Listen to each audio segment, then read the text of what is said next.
Hello friends! What is up? Welcome back to another stream. How's everyone doing? Joe, hello. Welcome to the stream. How are you? Moose's Corner, aka Moose51789. Well, this is a bummer live stream on a game I've been curious about and I have to take my butt to bed. Oh no. I'm so sorry. Hopefully you can catch the stream after when it's a video. Definitely check it out because I'm super excited about this one. I'm excited to play this one today. So yes, how's everyone doing? What is it today? Today is Thursday. Hopefully you're all having a good Thursday. I've had a pretty busy morning so far, but it's been good. And today is officially the first day of Gen Con, which I am very sad that I'm not there. Great, just got a haul from 401 today. Ooh, excited to catch this one live. Yay, hello Madison, welcome to the stream. Little Jen can't haul, heck yes. Hi Jenna and everyone, hello Jade. Hello Crimson Board Games, how are you? How's it going? Yeah, so today's the first day of Gen Con. I keep on going on Instagram and looking at everyone's posts and stories, and it's making me sad. Like, I was okay with not going to Gen Con a while ago, and then the closer that Gen Con became, I got more and more sad and more just like so much FOMO for not going. So yes. Anyways, I do want to give a huge thank you to Incredible Dream Studios for sponsoring today's stream. I am going to be playing this game right here, which is Kinfire Council. This is now available. It is actually available at Gen Con. So if you're currently at Gen Con right now, or if you're watching this video sometime during Gen Con, definitely go and check out the Incredible Dream Studios booth. They have Kinfire Council available. They also have it available for pre-order on their website. And then I do believe that this game is in full retail now. I see a bunch of, like on Board Game Bliss, it is currently on pre-order. There's a few different places that you can get it, and I'm sure if you check out your friendly local game store, it is also there. So yes, very excited to jump into this one.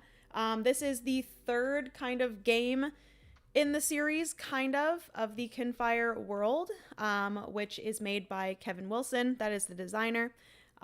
This is the third one, like I said. So the first one is Kinfire Chronicles, which that is a campaign game that I've actually really been wanting to dive into solo, so I might be doing that soon. And then there's also the Kinfire Delve series. So you have those 3 small box games there, which I have really enjoyed. Kinfire Delve, specifically solo, so I've really loved that world and being able to dive into it with Kinfire Delve.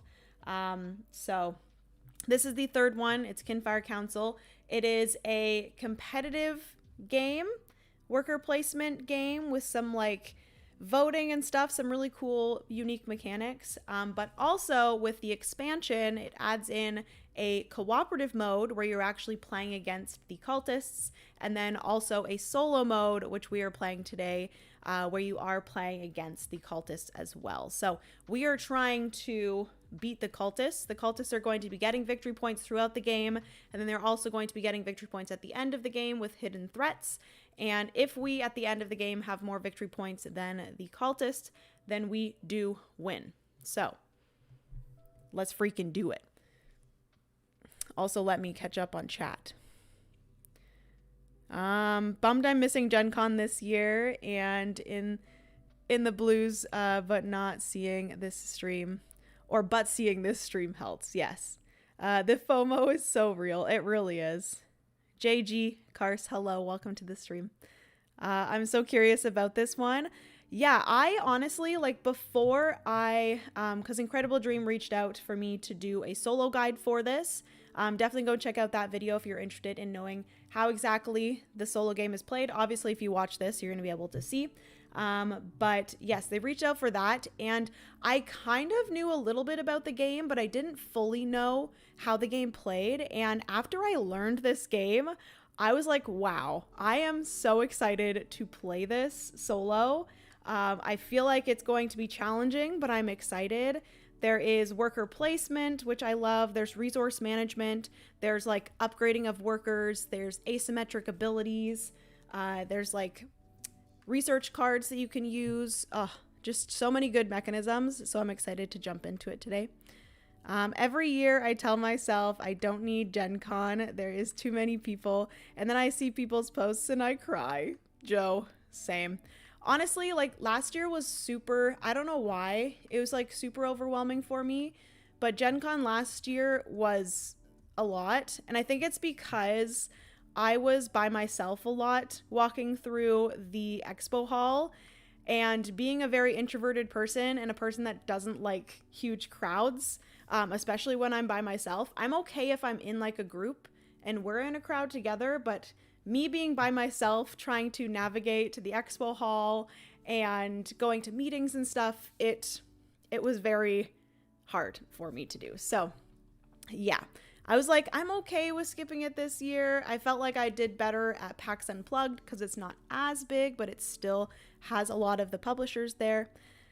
But yeah, I'm still really sad. I feel like I still enjoy Gen Con very, very much, even if it is overwhelming. You should stream Kinfire Chronicles. I really want to try that one, but still on the fence to pre-order.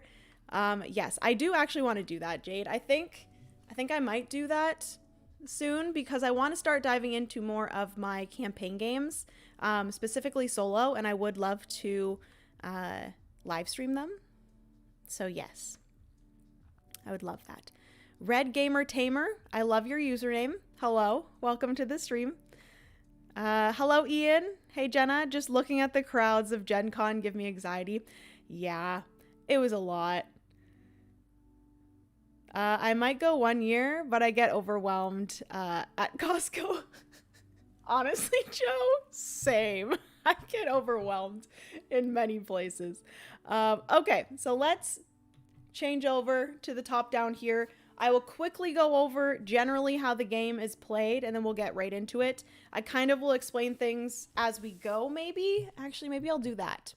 Do you guys want me to explain as I go? Because I feel like this game might be a slightly longer one for stream. This might be like a 2.5, 3 hour stream. So I'll try not to have too much AP, so this video is not too crazy long. But obviously, if you're watching this live stream, you're just chilling at home, hanging out with me. And then if you're watching this after, you can just skip to wherever you want. So yes, almost missed this. Living an eclectic life. Hello, welcome to the stream. I'm glad you're here. I haven't been to Gen Con since the late 90s when it was in Milwaukee, and I was still living in Wisconsin. Why can I not speak English? Wisconsin. That's such a hard word to say. Oh, Lordy McGee. Okay, so we're going to flip over. This game is going to be played over 5 rounds. Those 5 rounds are kind of with these 5 lighthouses. So that's kind of how you keep track of your rounds. So each round we're going to have a different lighthouse that we are building or fixing, or I guess, yeah, rebuilding. So we have that here. This is going to be the lighthouse. This is the lighthouse track here. We're trying to get that up as much as possible.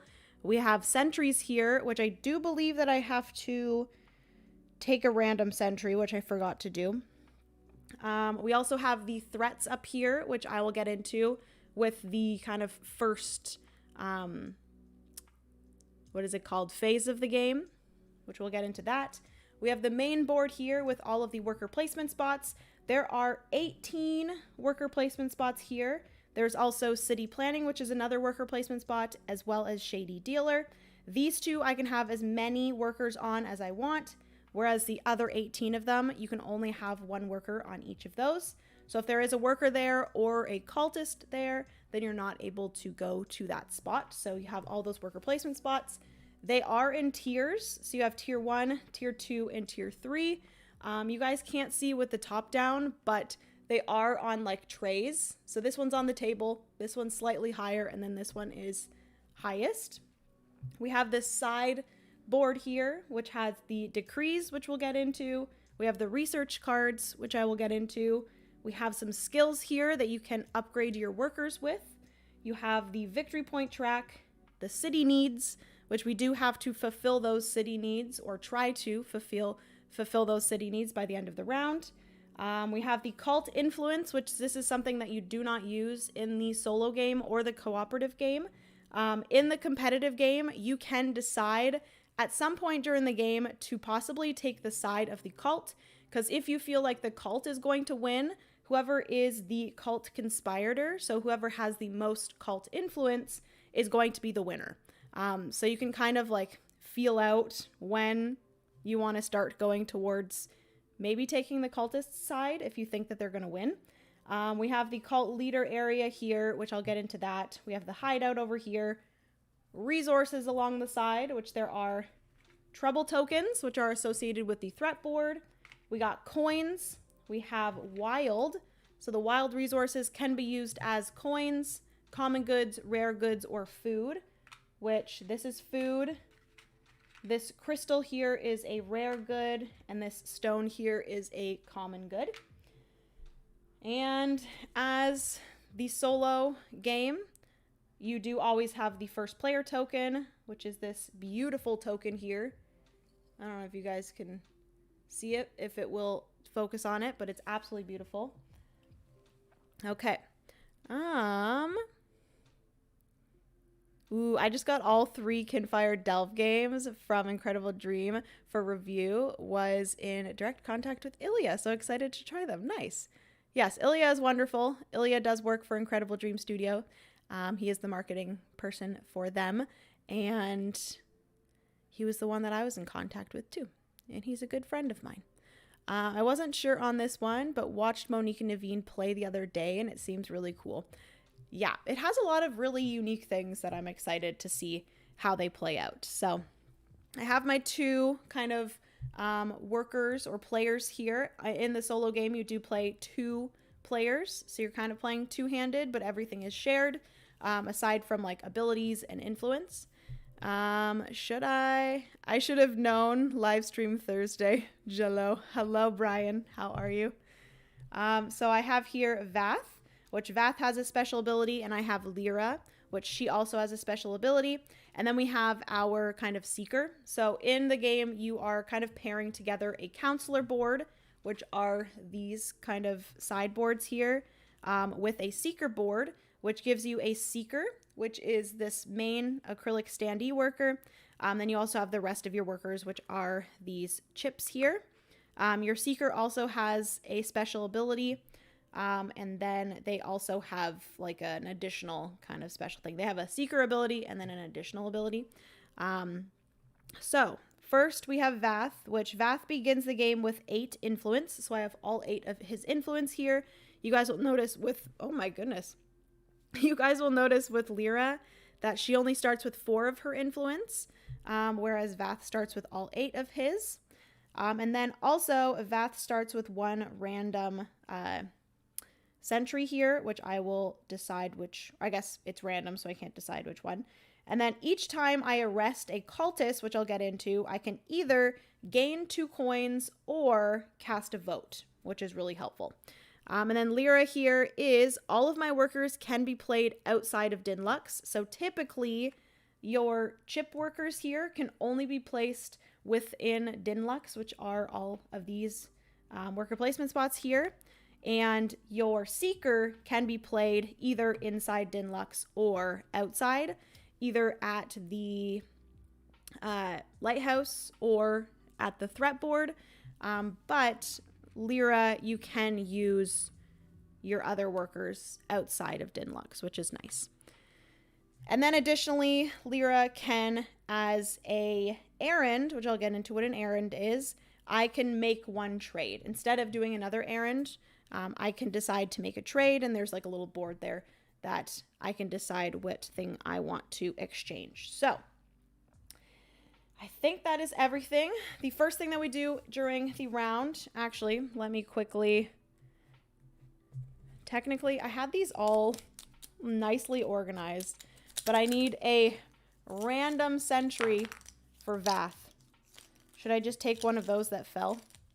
Maybe I will. I'll take this one here, which is Boom. I will get 1 victory point, 1 additional victory point per lighthouse shipment. So that is going to be Vath's there. And then I'll put these back over here. They don't really need to be, they kind of just need to be shown to all players, just so you know what sentries you could choose from. Oopsie. We got a 3.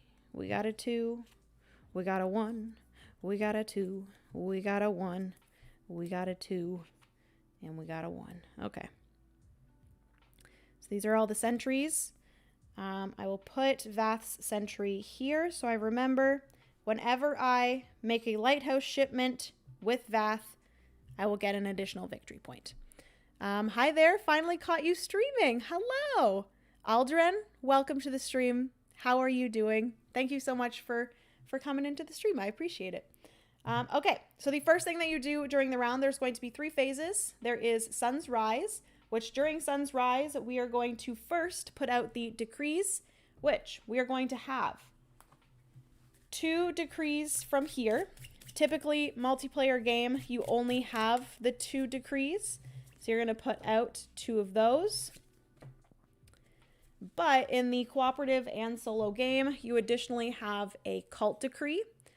And basically what's going to happen is if you are not able to get this many votes, so in the top left-hand corner, there's going to be a number.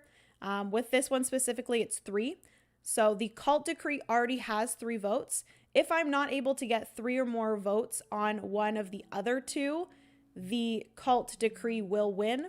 And that's going to be something bad. So I am just trying to have one of the other 2 win over the cult decree. So the decrees that we have here, let me zoom you guys in so maybe you can see here. First one is an order. So this is something that's going to happen if it gets passed, and then this gets discarded. So this is, if passed, add 1 coin to the city needs, and the lead sponsor draws 5 research card, chooses 1, and discards the rest. Okay, that's kind of crazy. And then this one here is a law. So it says if this is passed, this will then kind of apply for the rest of the game. So it's an additional thing. So this is at the end of the game, every counselor gains 3 victory points for each 2 food that they have. Ooh, so this will be like an end game scoring for us, which is kind of nice. I kind of maybe want to go for that one. Because this one I would have to add a coin to the city needs. So that means that I would have to pay money like before the end of each round. It'll be like more for me to have to pay off. And then if the cult decree does end up happening, it says at the end of the game, the cult gains 5 victory points for each tier 1 location that isn't upgraded and 10 victory points for each rubble tile on the board. Oh gosh. Oh, and then also something does happen right away with this. So at the bottom here, for the cult decree, there is something that does happen, which this is draw 1 extra cult when unleashing cult this round, which is the next thing that we're going to do. I'm really digging the aesthetic of this game. It is like gorgeous. I love the backs of the cards specifically. Like the backs of the research cards, stunning. The backs of the threat cards, also stunning. Which that reminds me, we do have to, at the start of the game, we're going to put out, or the cult gets 3 hidden threats. So we're going to shuffle these up. This is the main way that you can up the difficulty of the game. So I'm just going to play a normal game, which the cult does get 3 hidden threats. There are possibilities throughout the game for there to be more hidden threats that get added. But to start off, we're going to have 3 hidden threats. Those will be revealed at the end of the game, and those will be victory points that the cult gets at the end of the game. So we have those hidden threats there. We're going to unleash some cultists here. 1, 2, 3. Oh no. Are you freaking kidding me? So I just got a leader, which is not great. We are going to do these in order. Let me double check. I want to double check that if the cult comes out, what is the order of operation? Do I do the cult first or do I do it after?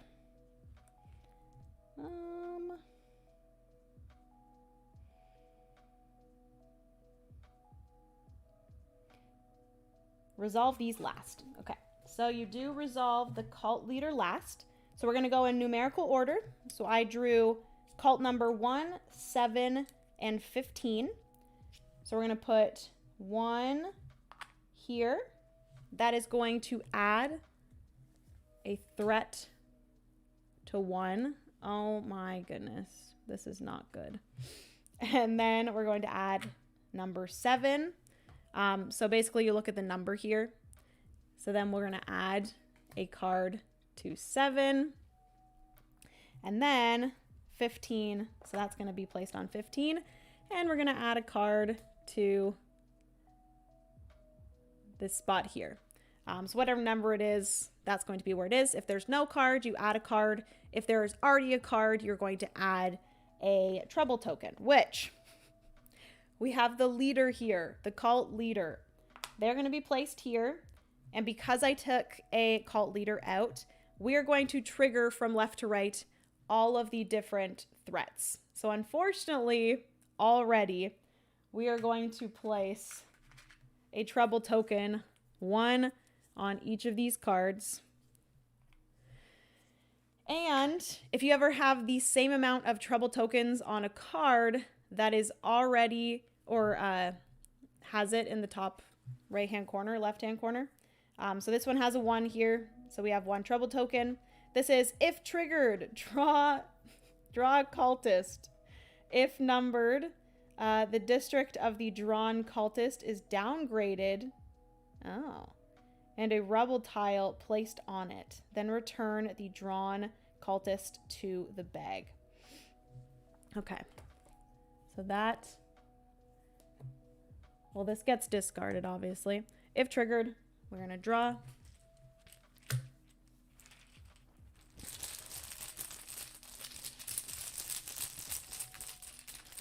If numbered, the district of the drawn cultist is downgraded.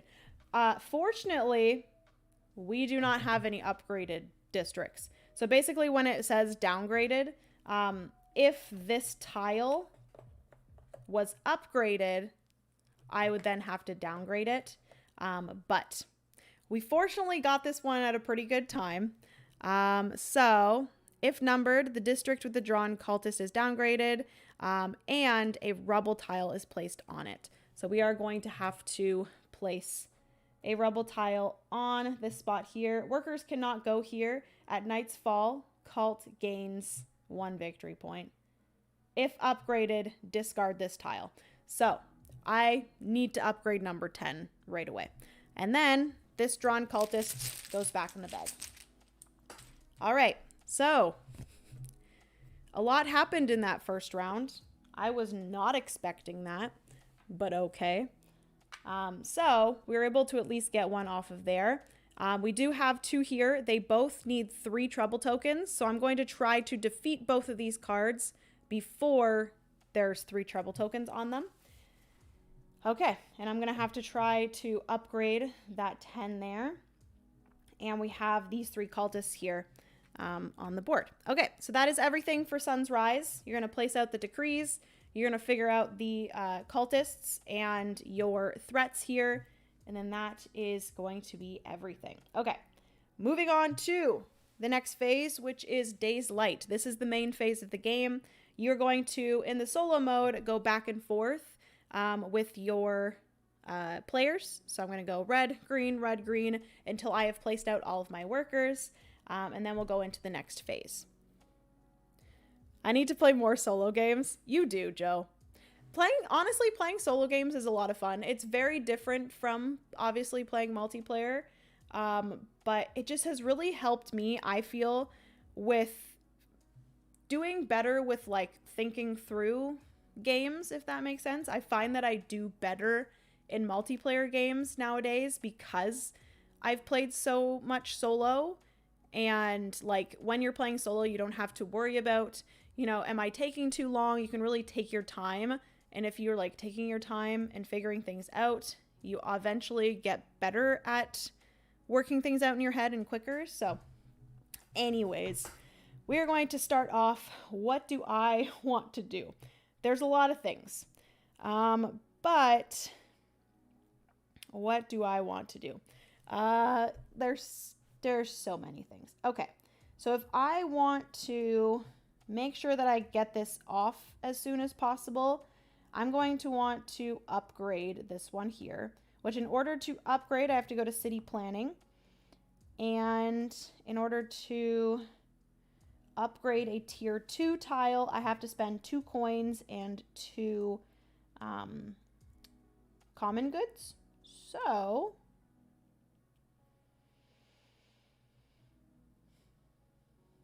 do I just do that right away so that the cult just doesn't gain anything? I feel like that would be pretty good.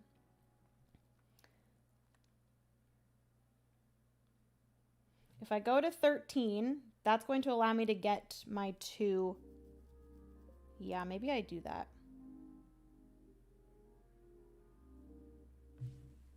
Yeah, so I'm going to take just this guy here, which I'm going to zoom you guys into this character here.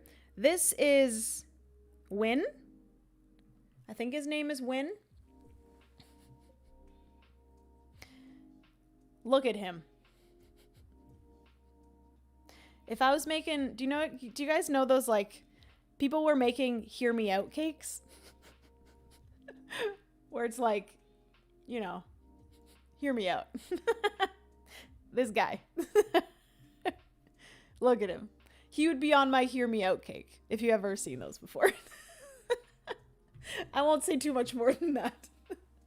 He's got green skin. Okay, so I'm going to go to 13. In order to go to 13, tier 2, you do have to pay taxes. So I do have to pay 1 coin to the coffers. The coffers is the only place that you're going to be placing tax money. At the end of a round, the coffers is going to be emptied. But specifically, there is a character, a counselor, that can use the money from the coffers.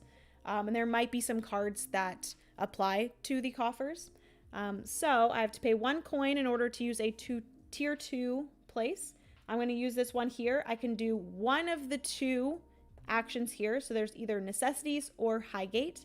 I'm going to use necessities and I'm going to gain 2 food, which I have all of my money over here, which I'm going to move my money up here. Okay.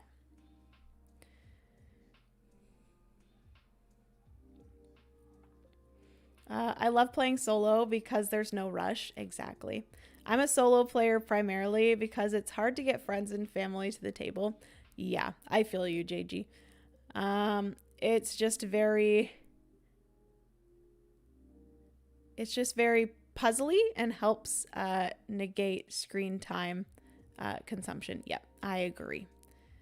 I really grew to love playing solo. Some games I don't enjoy multiplayer anymore, especially puzzly ones, because I have to wait for others and they take so long. Yeah. I feel like solo gaming is for us people that have very, very low patience. I think Jenna proved last stream, speed gaming is the way. More gut, less brain equals win. Yep. That was wild. Okay. So I used win there, and I got my 2 stone. And then I can optionally do an errand, which I said I would explain this. Basically, there's 2 different things that you can do during an errand. So once you've placed out a worker, did something, you will be able to perform an errand, which there's 2 different things. You can either send supplies to or send supply shipment to a lighthouse. So you'll be able to build some floors in the lighthouse, which is really important. You'll have to spend some of your resources to do that, or you can fulfill one of the city needs. So that's another errand that you can perform. And then obviously my character Lyra does have a specific ability where I can, as an errand, do an exchange of some resources. So the Speed Huton made me want to get the game. It looked like a lot of fun. It was a lot of fun. I really enjoyed that. Okay, so that is my first turn. We're going to move on to the second turn. I'm deciding not to perform an errand because I don't want to spend my resources. So now I could, if I wanted, use one of my green workers to go to city planning, do an upgrade, get rid of this. Which, do I want to do that? I feel like it's probably good to try to get lots of resources to start off. I could try to start going towards some of my city needs, maybe. Okay, so I'm going to place lock. Also, there are some spots here on the board that I can upgrade, or I guess like add skills to workers. Additionally, I will add, instead of going to a spot on the board and taking one of the two actions, I can place and then I can arrest a cultist adjacent. So if I placed here, I'd be able to arrest either a cultist on number 5 or on number 7. So I could arrest this cultist here.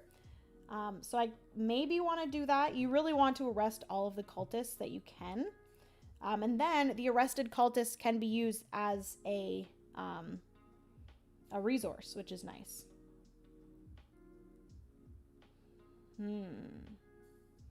Where are the spots? So yeah, number 7, you can exchange arrested cultists, and number 18 you can as well.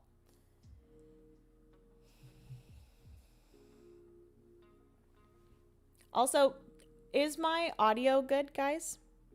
Please let me know if my audio is any good.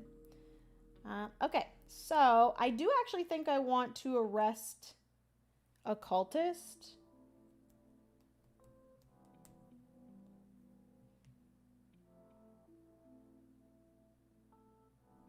Which, I don't know why this is upgraded. That's not supposed to be upgraded. So maybe I should go to 2 and I will arrest this cultist. I think I'll do that. Just to get rid of one of them. Okay. And then we'll go back to the green player. The nice thing with this game is the fact that there's no AI turn, which that is the first thing that I noticed with this game, is the fact that when you're playing the solo game, you are literally just doing your turns over and over again, which feels so great. Okay, so I'm going to place Elna out. And like I said, I think I am going to go here. Says, pay to upgrade one location on the board. You may place a influence onto it to become its patron. So I'm going to pay 2 coins and 2 common goods right away. Workers cannot go here at Night's Fall. So then if upgraded, discard this tile. So we are going to take this off. This gets discarded. Goodbye, rubble. And we are going to upgrade number 10. I had to pay 2 coins, 2 common goods. That gets me 8 victory points. And I can, if I would like, add one of my influence to this location, which I am going to do because now every time that I go to location number 10, I'll be able to gain a coin. So basically, I'm getting my tax money back, which is kind of nice. No, Brian. Wait, there's audio? I've been lip reading this entire time. Wow. That's impressive, Brian. That is really impressive. Good for you. Okay, so that is everything for my red player. Oh, I should have arrested with my red player. Because Vath has the ability of each time I arrest, I can gain 2 coins or cast 1 vote. Dang it. Okay, for my next turn with my red player, I will most likely arrest somebody. Okay. Yeah, I should have just, like, swapped these. I don't know what I was thinking. Alright, so I'm going to go back to green. I have 3 coins. I have 1 cultist. I don't really feel like that's great.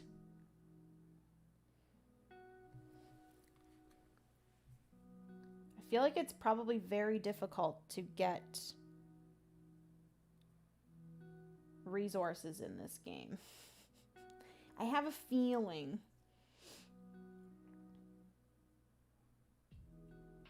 Okay. Let's go.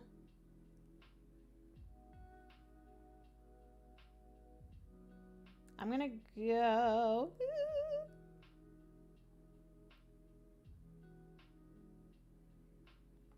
I'm gonna go here. That's gonna get me 1 coin and 1 food. And then I am going to perform a errand of meeting a city need. I'm going to pay 1 food, and then I will add 1 of my influence onto here to denote that I've paid for that food. I've met some of the city needs.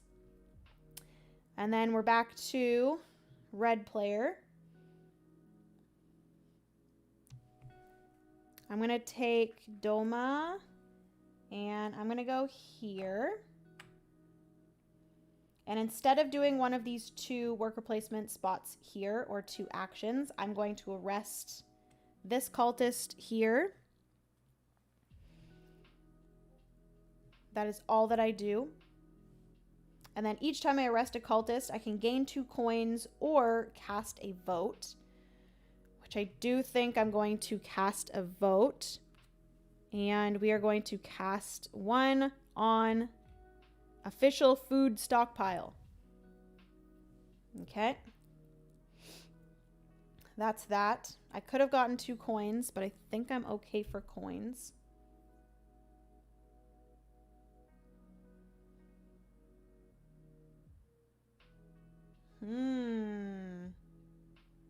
Okay. We are back to green. I'm going to use Jade.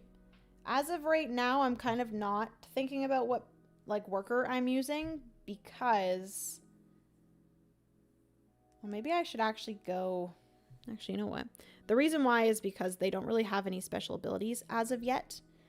When the worker arrests a cultist, the worker may still use the location's ability. Oh, that's kind of nice. So I could, like, go here, do one of these abilities, and arrest that cultist.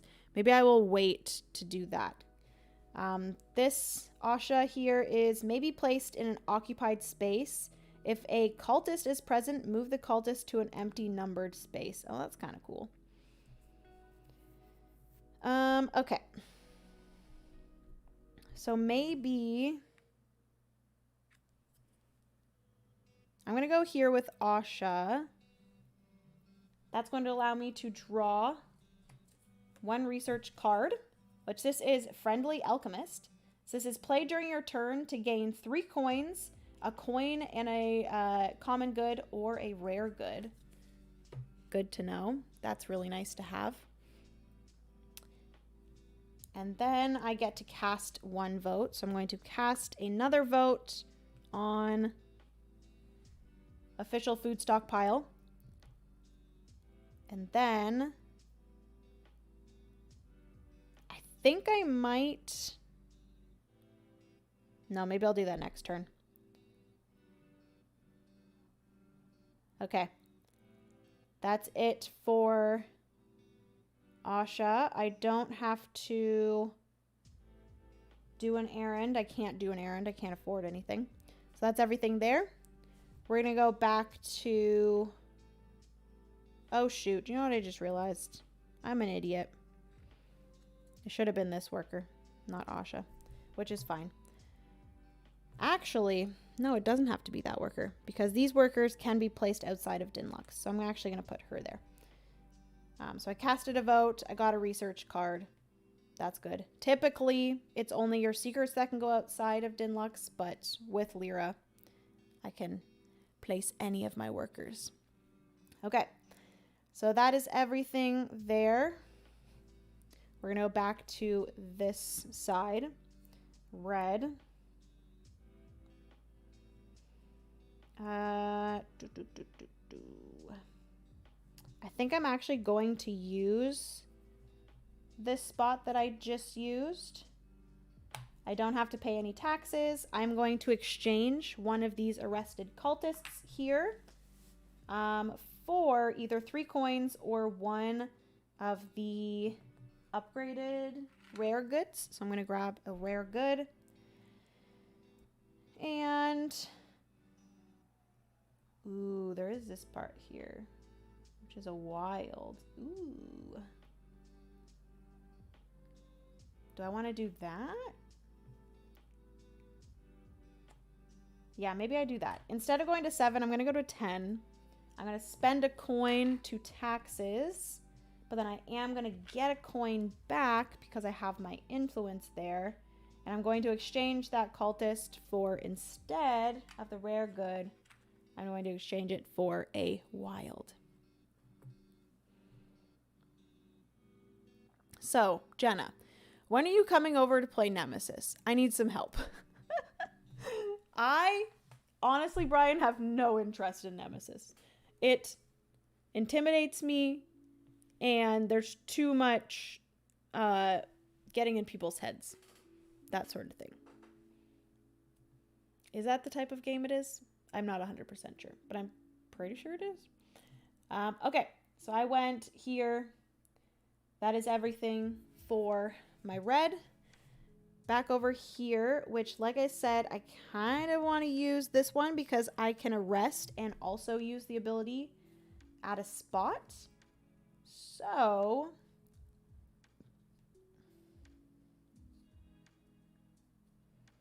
I think I'm gonna go here. That way I can use here. So I'm going to spend 2 coins to get 2 research cards.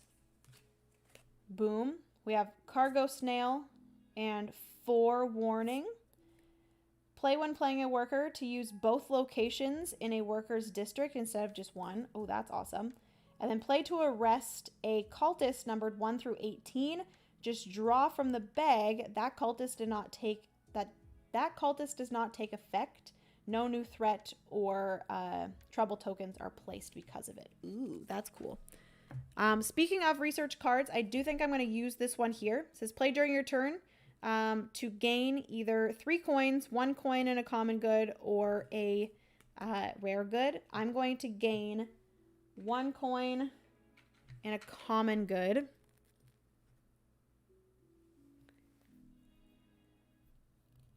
Yeah. I think. Okay, we'll discard that. And then did this, got my 2 research cards, and then I can arrest this cultist here, which is awesome. Awesome sauce. That's everything for there. We're going to go back over here. Maybe place in an occupied space. If a cultist is present. Okay. So I keep on forgetting to run my errands. Is there something that I wanted to do here? I actually think I will run an errand. So before I end off that turn and move on to the next, I am going to run an errand. I am going to build. Yeah, I'm going to build. So I'm going to build 3 floors. So this requires 1 coin, 1 common good, and 1 rare good, which I am going to use a wild. Boom, boom, boom. That's going to allow me to build, which I am building with green, 3 floors. I'm going to place my influence there. This is going to move up 1, 2, 3. And that is everything for running that errand. Super easy. Nemesis is so good. Haven't played it in a while. I guess if you play semi-co-op, it's a head game, but I play full co-op. It's a head game as much as Lavalier is a negotiation. Wow. She's called out for that one. Whew. Ouch. That's so funny. Okay, good to know. Good to know, Brian. I would be open to playing it. It just scares me. Okay, so that is everything for my green. So we're going back to red. I could play Asha if I wanted to, and I can place this on any spot because she is a spy. That is the skill that she has. I can play this on a spot that already has a worker. I would really love to be able to fulfill more of these city needs. So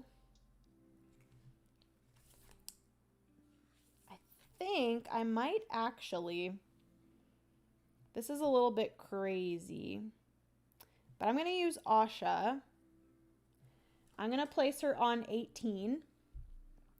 This does require me to pay 2 coins for taxes, unfortunately. But this is going to, with the cargo snail, allow me to perform both actions. So, this is, oh, I think my dogs are barking at the door. I think Francis has forgotten that the dogs are outside. I might have to quickly go and let my dogs in. I can hear Walt barking.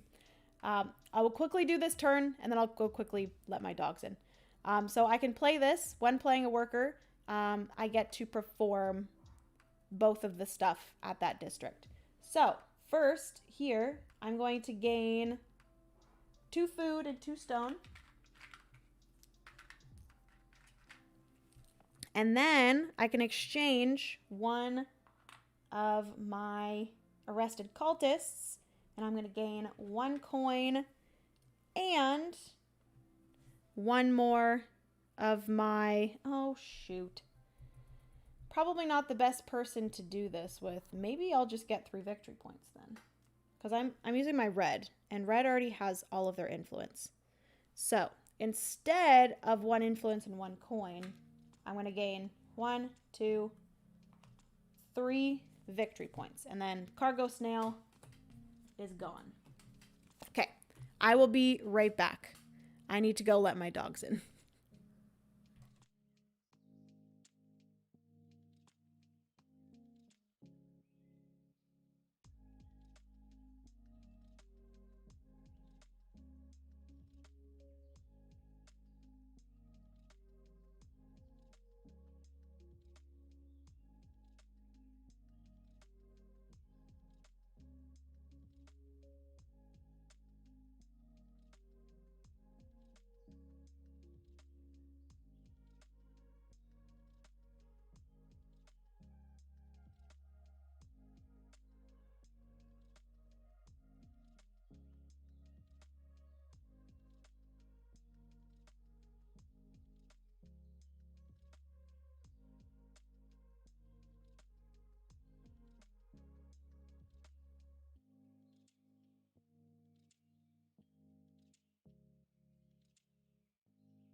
And I'm back. Okay. So, where was I? Placed Asha. Did both of the location things. I'm also going to do a errand. I'm going to pay 1 food. And I'm going to place out 1 of my influence to denote that. So I need to pay 1 more food at some point so that I don't have to deal with the negatives of that. That was a pretty good turn. I will say so myself. That was a pretty good turn. Okay. So now, that is everything for red's turn. We're going to go back to green. I should probably do some upgrading of people's things here. I could do 15, which 15 would allow me to, this worker learns merchant or noble, which merchant is, when played, once this turn, you may pay 1 coin in place of a food. Oh, dang. Noble, when played, does not pay taxes. Oh, these abilities are good. So I think I am going to do that. I'm going to place Vela on 15. That means that I'm going to train Vela to be a merchant. So I'm going to take this tile here. I'm going to do merchant because it's when played. Once this turn, you may pay 1 coin in place of any other resource. So I'm going to place that there. Vela now has a special ability. Unfortunately, I can't utilize that special ability until the next round. But that is everything there. We have 2 more turns left. Dang. Should have paid more attention to that. I need to remember that I should probably be trying to do shipments with my red workers instead of my green workers, because I get 1 victory point for each shipment. Okay, so we're gonna do Tilana. And what do I want to do here? I've already arrested everybody. I have 1 food in order to fulfill that last city need. So really now... Oh, I need to cast 1 more vote. That's something I need to do.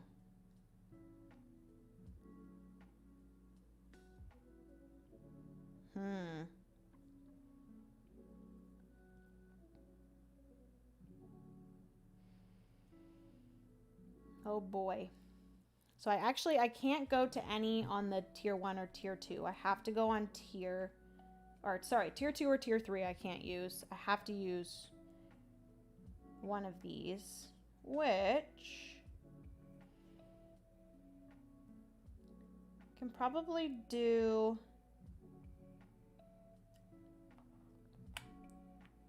3.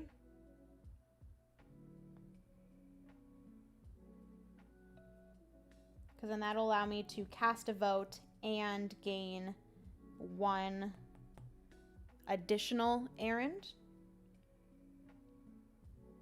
Or I could go... No, I think that's good. I think I'm going to go here. I'm going to cast a vote. So I'm going to cast a 3rd vote on this one here. And then I'm going to be able to perform an errand, which is that I'm going to pay a food in order to fulfill that last city need. Okay. And then I could perform an additional errand if I would like, which I think I might actually do. My only thing is I don't have any coins. That research card is no good to me. I could just do 1 floor.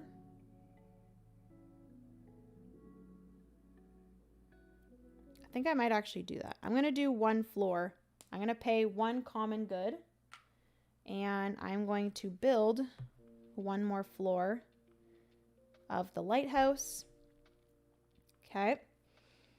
That's everything for red. We now have Pip.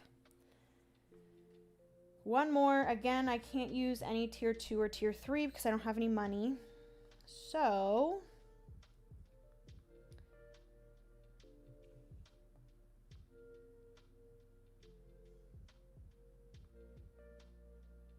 the thing is that I kind of want to use this last arrested cultist because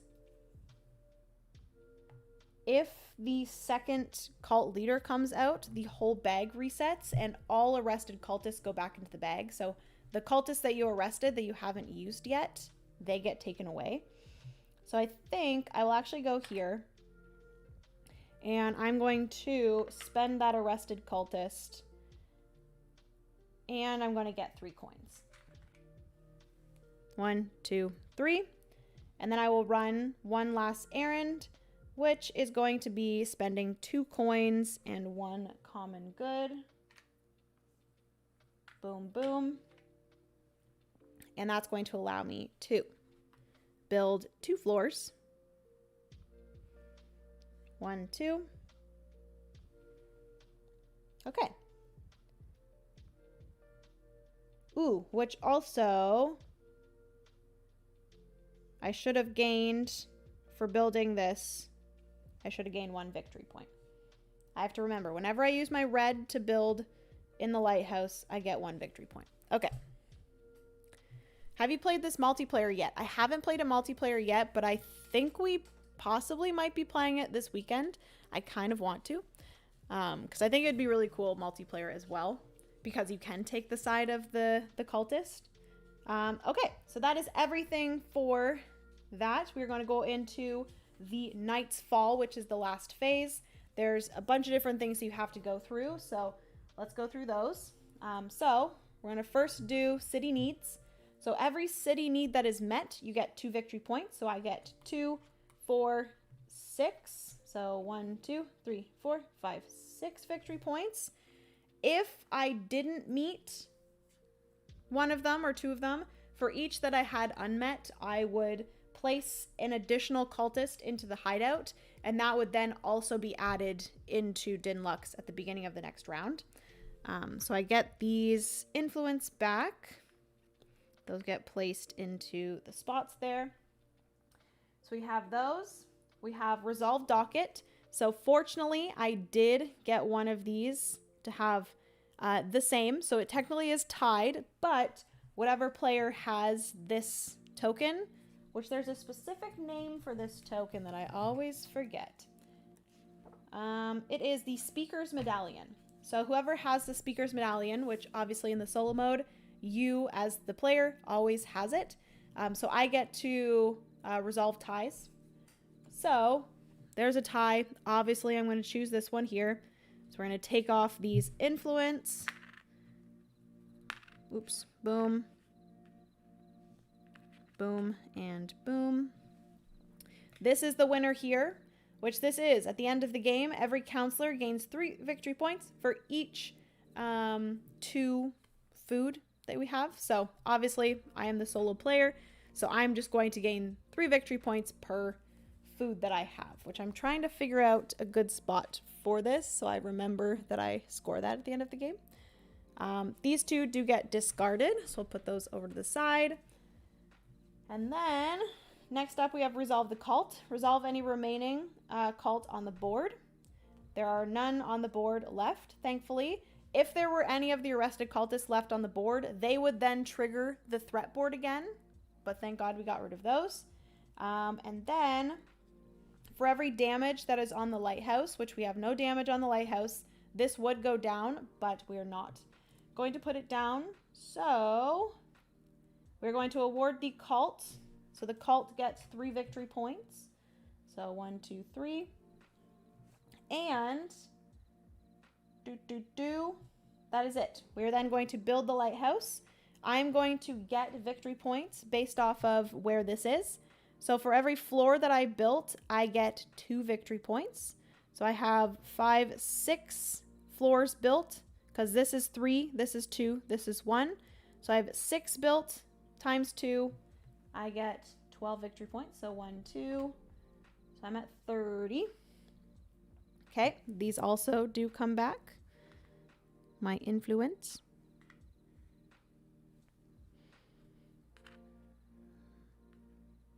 Okay. And see the floor, so I'm going to return my workers. In the multiplayer game, you would pass the Speaker's Medallion. And then, government waste, we're going to empty the coffers. Easy.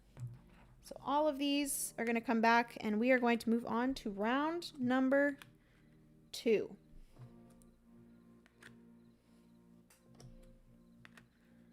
Okay, put all these back. So now I'm going to have some like fun abilities to work with and whatnot.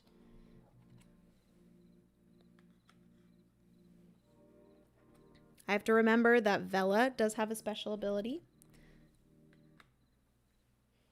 That stays there.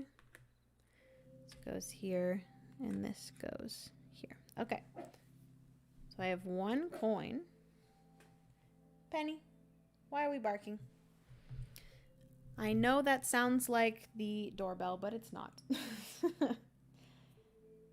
Ooh, I also do need to remember that there's the shady dealer down here, which I can give up 1 victory point for 2 coins, or I can give up 1 research card for 3 coins. Okay, so that is everything for the first round. We're going to move into the second round. So the first thing we're doing is we're revealing the decrees. Oh, no. Ugh. Hate that for me. So we have 2 different decrees here. The first 2 were like pretty good ones. There was a law and there was an order. Laws, like I said, are things that are going to, or like it's going to be rules that are added to the game. So like end game scoring and stuff like that. Orders are a one and done, just something that's going to happen and then you're going to discard the card. We have elections. So this is more so for multiplayer because it's whatever person has put the most influence towards it and it gets passed, that person will then get this. So it's the lead sponsor keeps this. So this is at sun's rise. Each round, this card's owner may make 1 trade. Okay. But then, unfortunately, we do have a crisis, which, if this is not passed, add 1 wild to the city needs, which I do not want to do that. So we are obviously going to go full force into getting this one passed. We are going to flip out a new cult decree, though. This fortunately only has 1, but it says here, add 1 vote to this decree for each favor the counselors have. Mark this using favor tokens. Fortunately, we do not have any favor tokens because we're not playing with the favor tokens, which I do believe that you can decide not to play with the favor tokens. I've decided not to play with them. I just left it as basically you would flip out the shady dealer, and there's a new shady dealer that comes with the expansion that you can get favor tokens, and favor tokens can be used just like a wild, but every time you use a favor token, the cult gets 2 victory points. It didn't say in the rulebook that you had to use the favor tokens when you played the solo mode, so I just decided not to use them, just to make it more simple for myself. So we got a little bit fortunate with that one, because we don't have any favor tokens right now, and I don't even know if I would at this point. So the color palette of this game is great. Beige done right. Yes, I agree. Beige done right. Oh, this also goes down. We are going to put out a new lighthouse for round 2.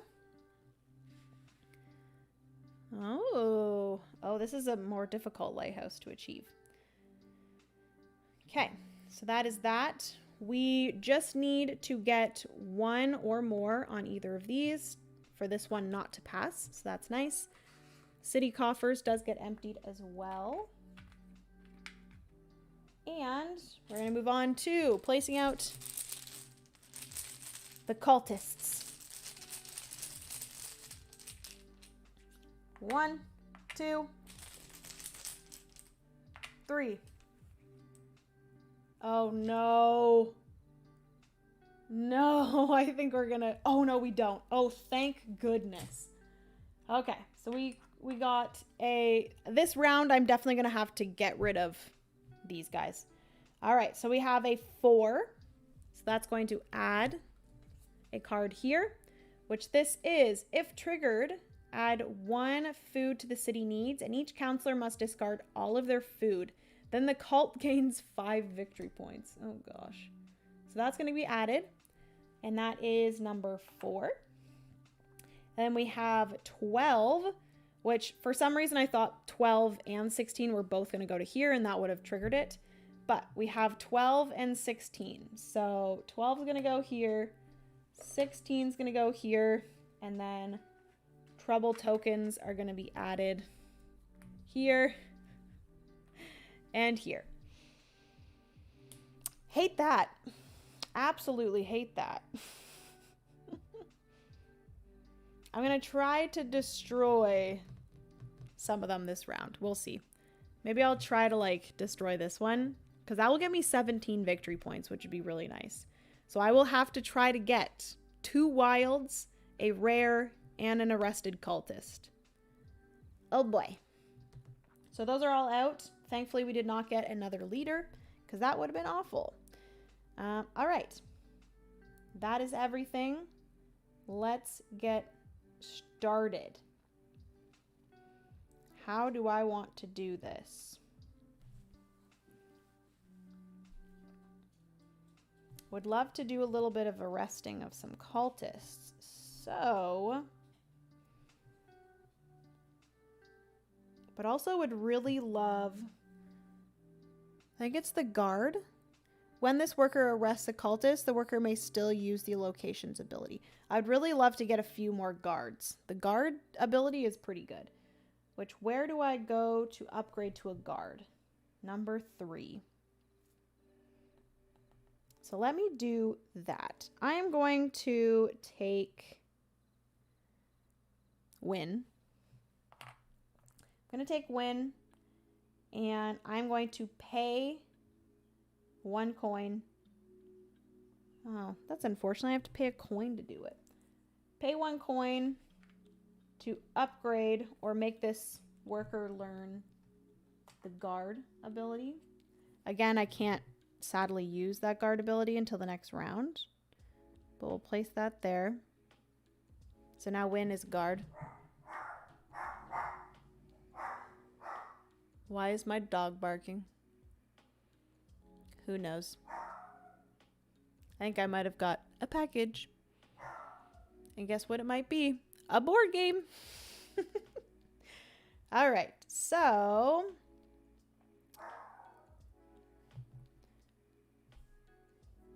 I do need to remember that I can always use one of my greens and go here, because this will get me a wild and a coin. I kind of want to do that. That one's pretty good. Okay, so that was red. I can, if I would like to, I cannot do an errand, so we're not going to do that. But I am going to place one of my green workers here. And I am going to get a wild and a coin. Okay. This guy has guard. So I could do a little arrest and get something out of it kind of thing. So this could be, what do I need for this stuff? I wouldn't mind going here. That would get me 2 food.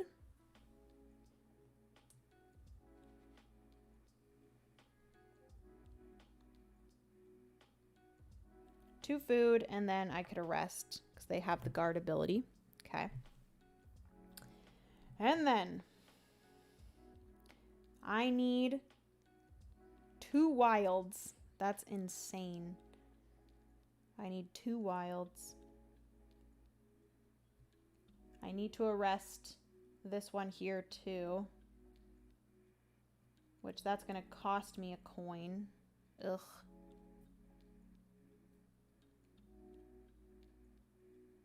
Oh, this round's going to be more difficult. Just because I've realized that you kind of have to really focus on the threats or they're going to screw you over. Oh, I could use the merchant because he will get me a wild. Or I can use him as a wild.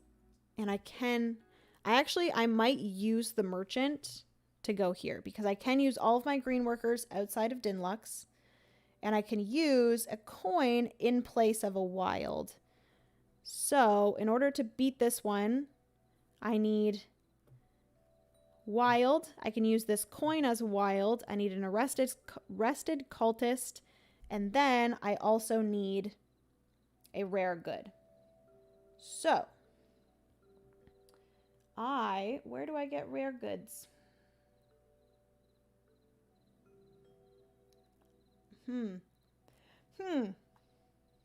You know what? I might go to 1, 2, 3, 4, 5. 1, 2, 3, 4. Okay, so I'm on my red turn. Because I just placed him, right? So actually with him for an errand, I am going to spend 1 to fulfill one of those city needs at least.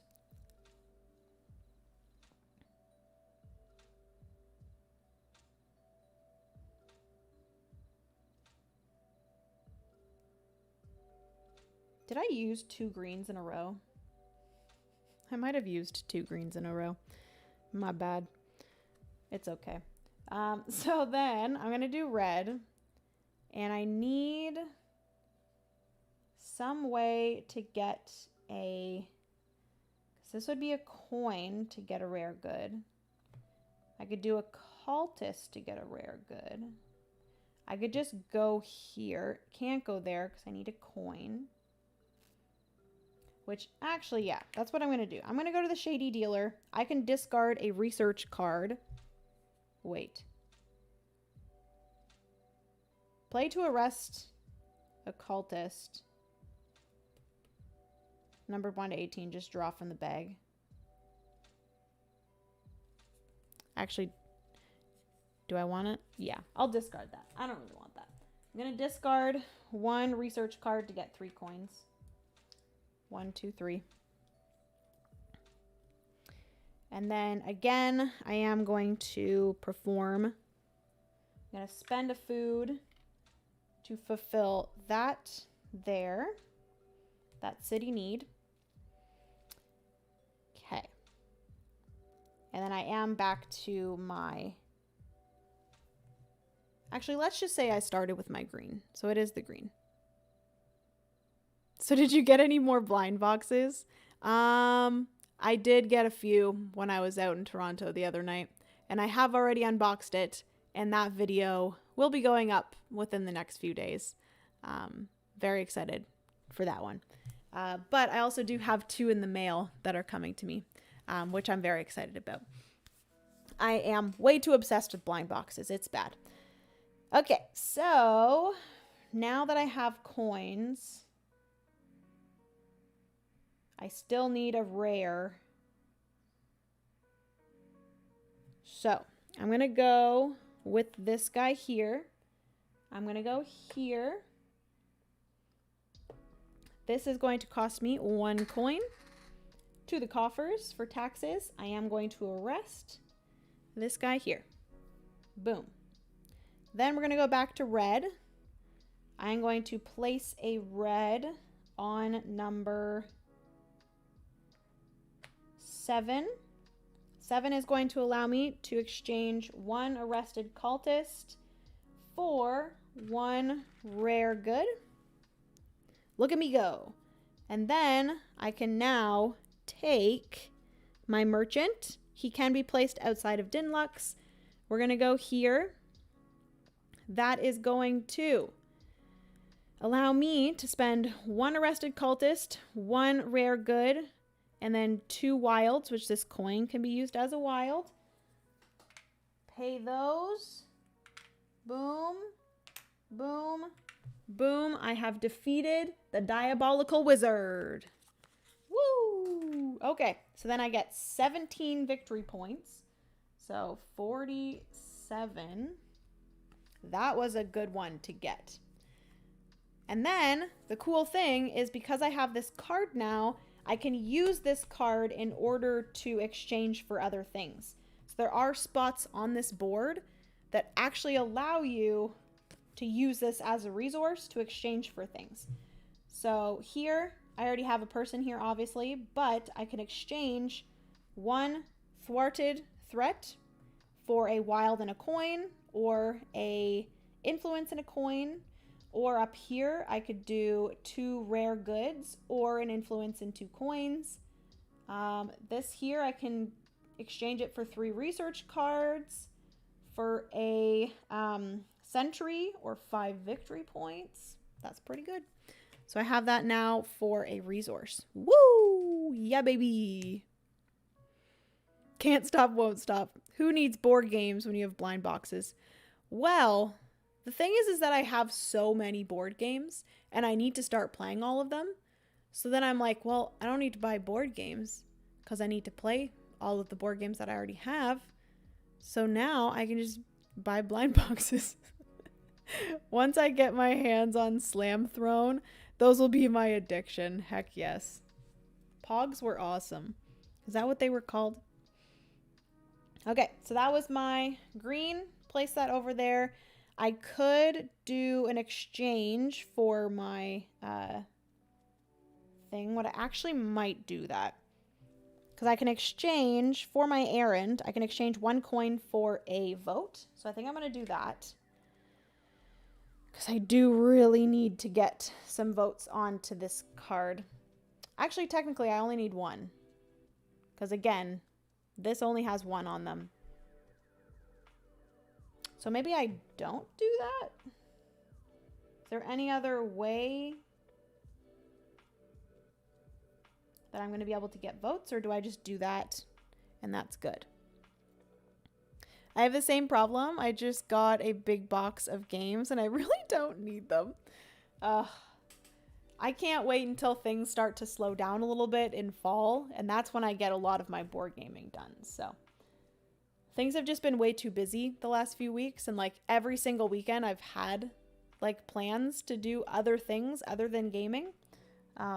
So I haven't been really able to game a lot. That's why I'm very thankful for live streams like this, because then I can actually get some gaming in. Okay, so will I be able to do this one? Maybe. We'll see if I can get that one. That is, if triggered, deal 3 damage. Oof. Oh, that's actually not good at all. Maybe I should have destroyed that one first. Ooh, shoot. I should have looked at the abilities. Because honestly, this one's fine. It's if triggered, deal 1 damage. And each counselor must discard all research cards in their hand. Which I don't have any research cards. But this got me 7 additional victory points, which is nice. But then this one's going to deal 3 damage.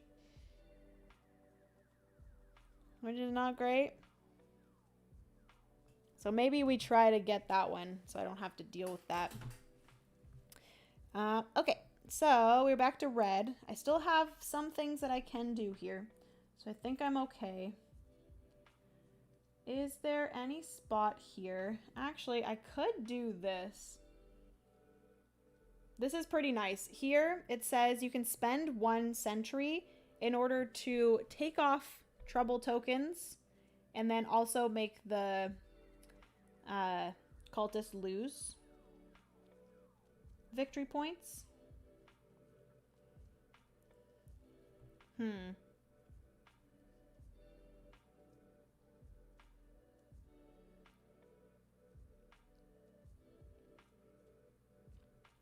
I would really love to get more wilds. I could go to the common gate. That would get me a wild.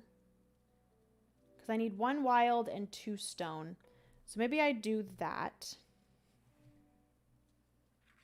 So I'll take Harding. I'll place him here. I do have to spend 1 coin, but that goes to the coffers. And I'm going to get 1 wild. Okay. And then back to green. Where can I get 2 stone? 2 stone, 2 stone. Here, I could get 2 food and 2 stone, which would actually be really nice.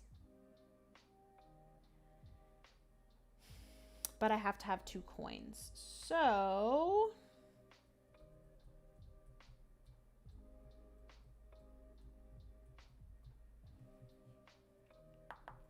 could go to the Shady Dealer, give up 1 victory point to get 2 coins. This would get me 1 coin. Yeah, I might have to go to the Shady Dealer, which is not great, but I think it's okay. Okay, I'm gonna go to the Shady Dealer. I'm gonna lose 1 victory point to get 2 coins. And then back to here, I'm gonna place her up here. That's going to cost me 2 coins in taxes. And then I'm going to get 2 food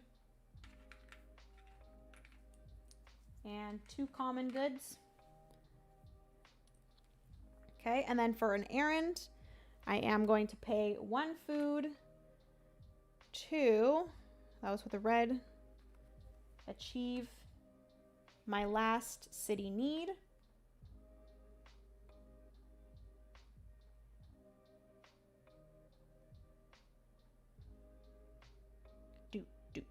Okay, we're good there. And then, thankfully, I have 1 more green worker that can be placed outside. We're going to go here. We're going to spend 2 common goods, 1 wild. I can't believe I actually managed to do that. And then we're going to get rid of these trouble tokens. This gets taken away, and I get 10 victory points. So I'm at 56. So I'm going to take this 50 plus token here. And now I have 2 of these threat cards that I can use. And I just realized something. Oh no. Okay, I think I should be okay, because there's 1 spot that I can go to. No.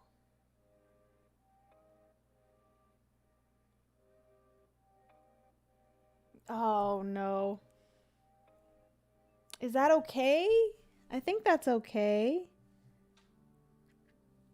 Because I can go here with Asha.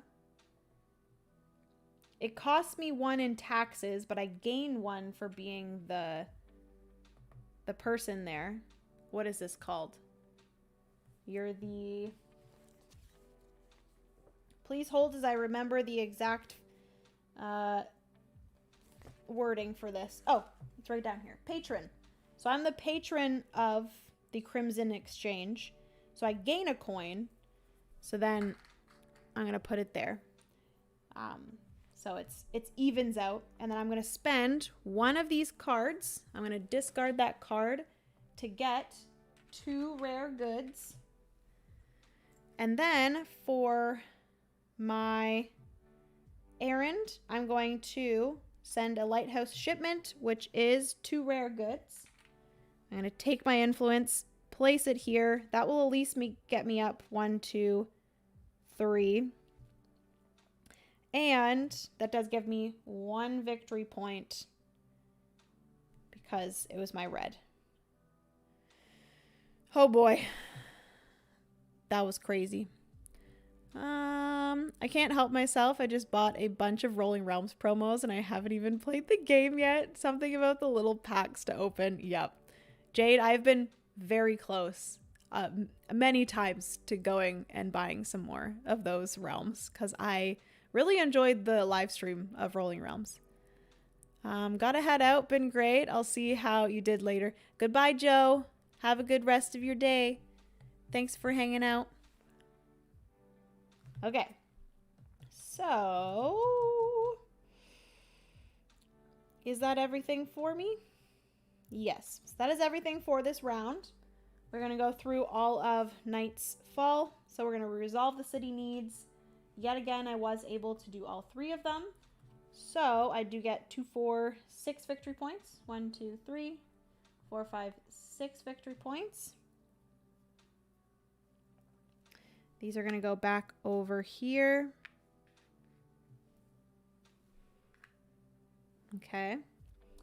And then that's everything for city needs. Any unmet would add more, but they are not. Resolve the docket. So I was able to get at least 1 onto this one. So this says resolve and discard unless passed. So passed, thankfully, none of these happen. So all 3 of those get discarded.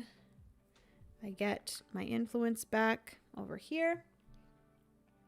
And then resolve the cult. So if there's any, oh shoot. I forgot that there was one up here.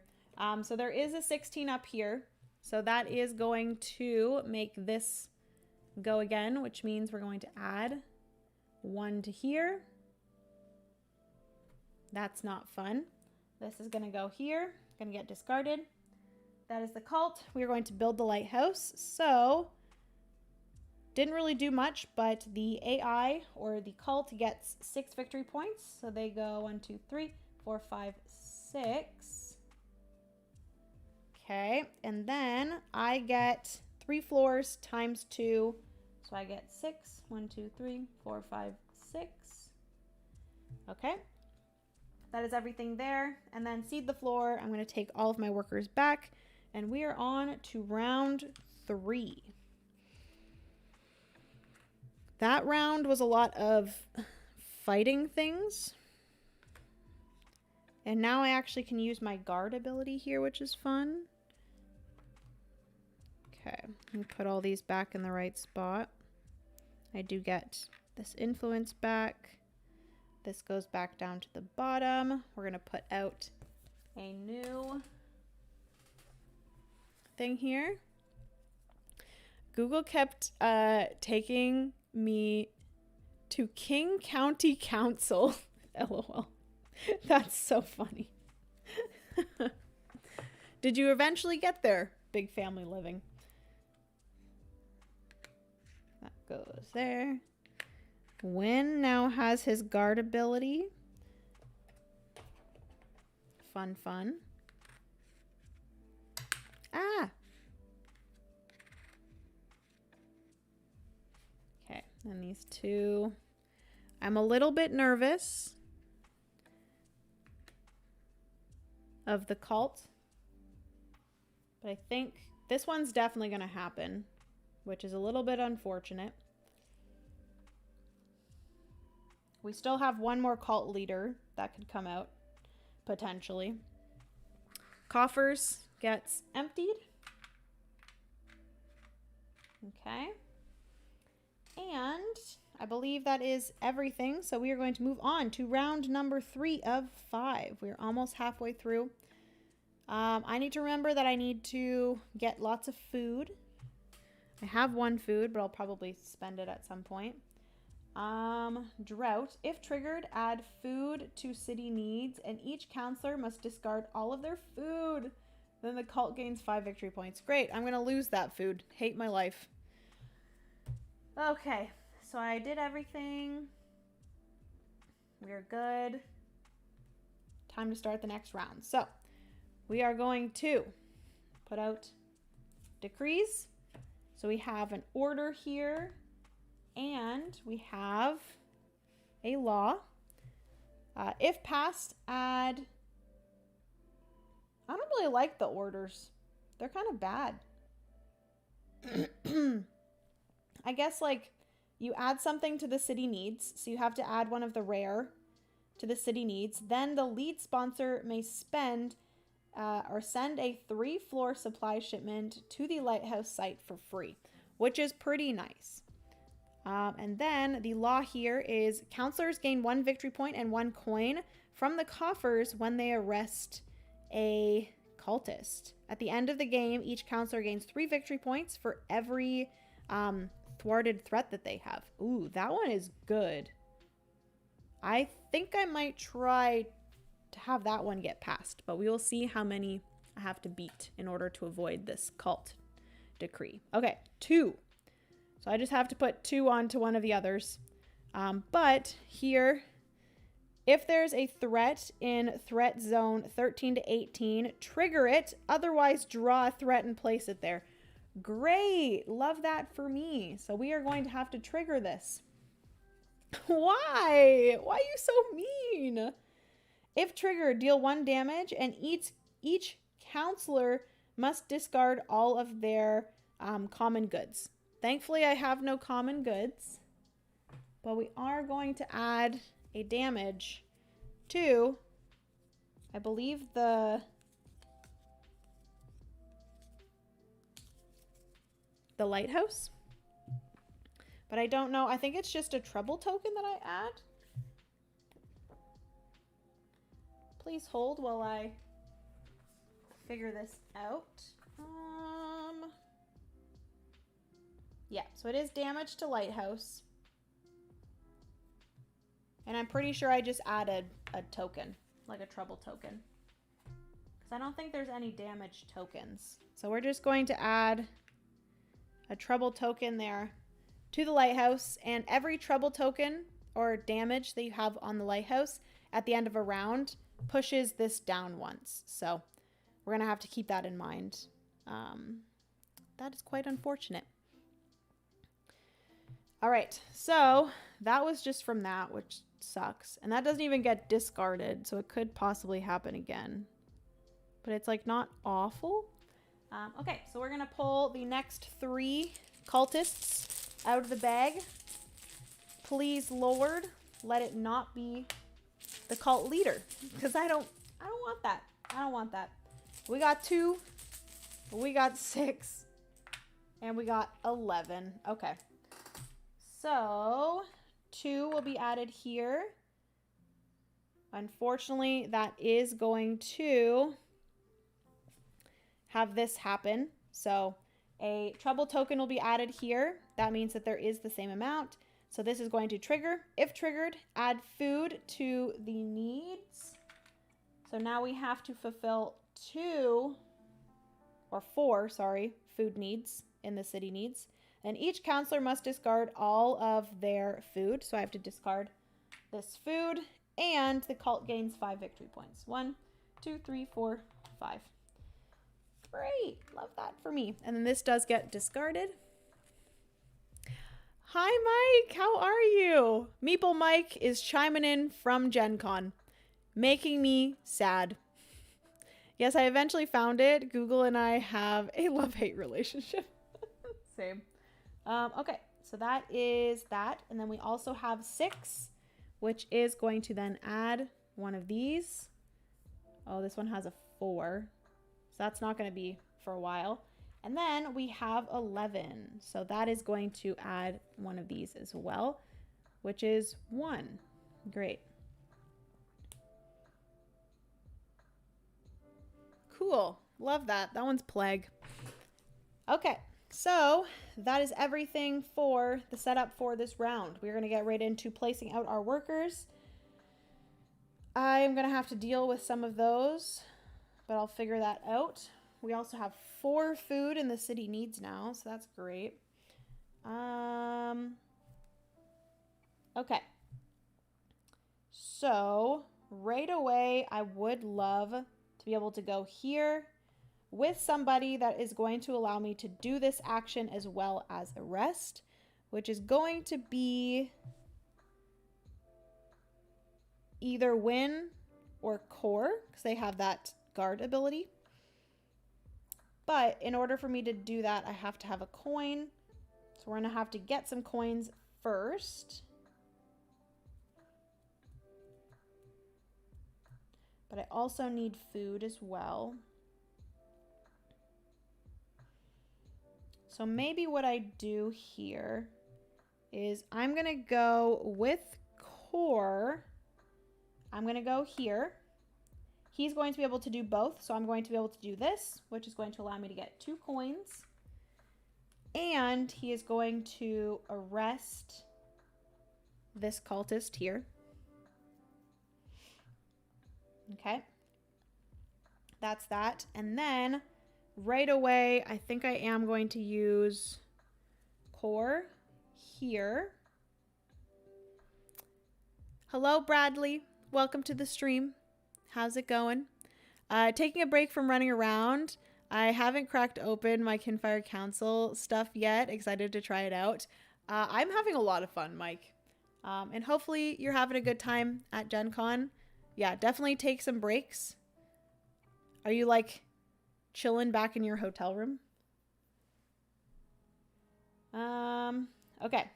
So here with core, I do have to spend 1 coin to taxes, but then I do get a coin back. And then with him, I can discard this card, which I'm going to do to get myself 2 rare crystals. And additionally, I can arrest this cultist as well. Boom. Boom, baby.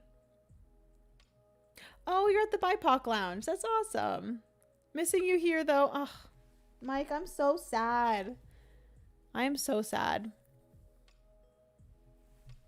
I can't wait for PAX Unplugged. That's when I'm gonna have a good time and be able to have fun. Sad. But I am having fun here playing my game. Okay. So, how do I want to do this next? So I'm back to red.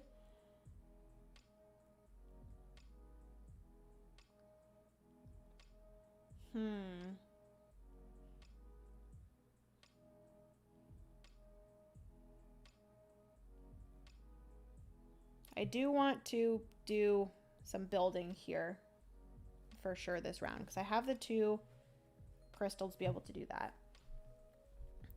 So let me take Elna, and I would love to be able to get rid of some of these. So this one I'm not super worried about.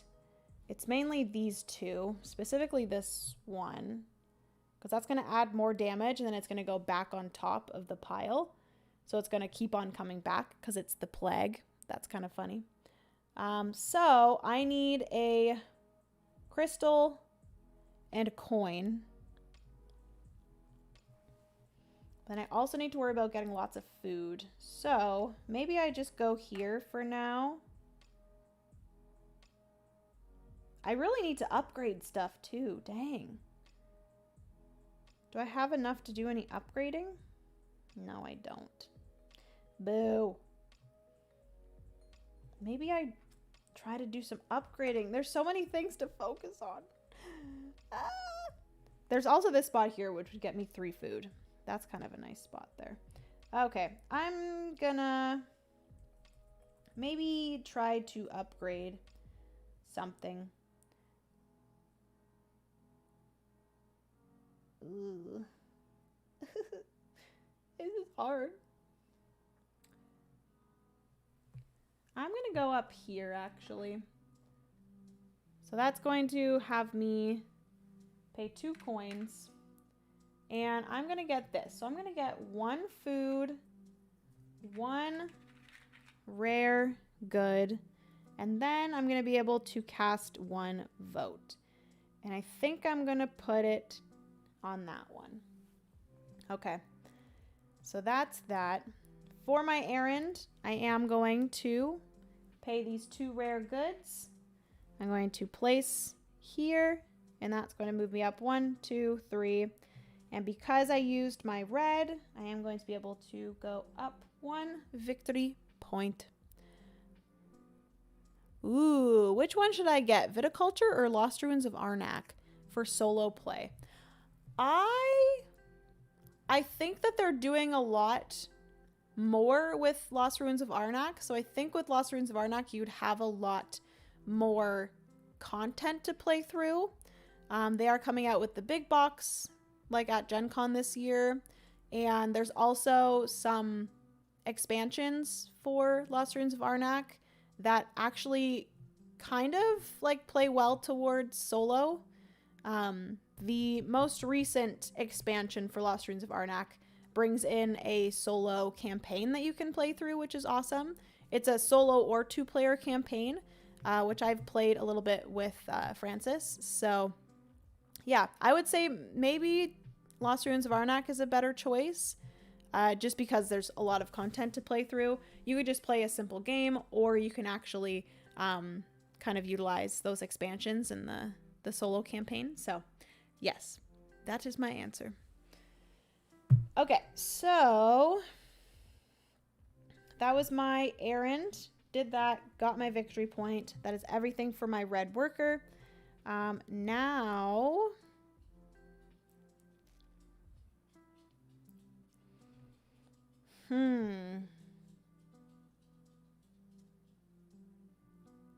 Now what do I do? Actually, I think I'm going to take one of these workers. I'm going to place on 7. That's going to allow me to exchange one of my arrested cultists for either 3 coins or a rare good. I'm going to do rare, or 3 coins, sorry.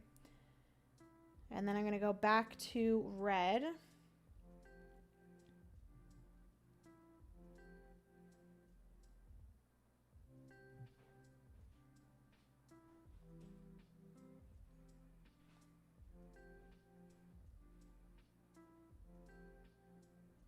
Did I arrest a cultist with a red? I think I did, and I didn't.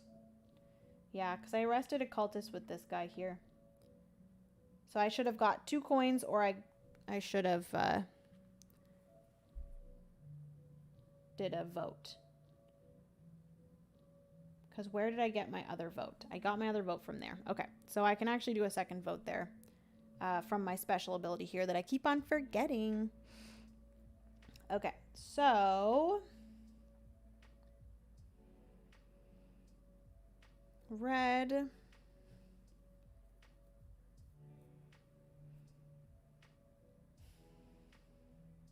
I would love to get higher on here for sure. I don't have to worry about votes anymore. I would love to do these.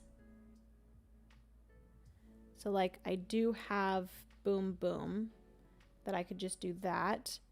And then for this one here, I could use my merchant Vela guy.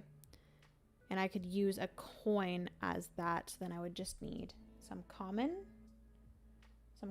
goods.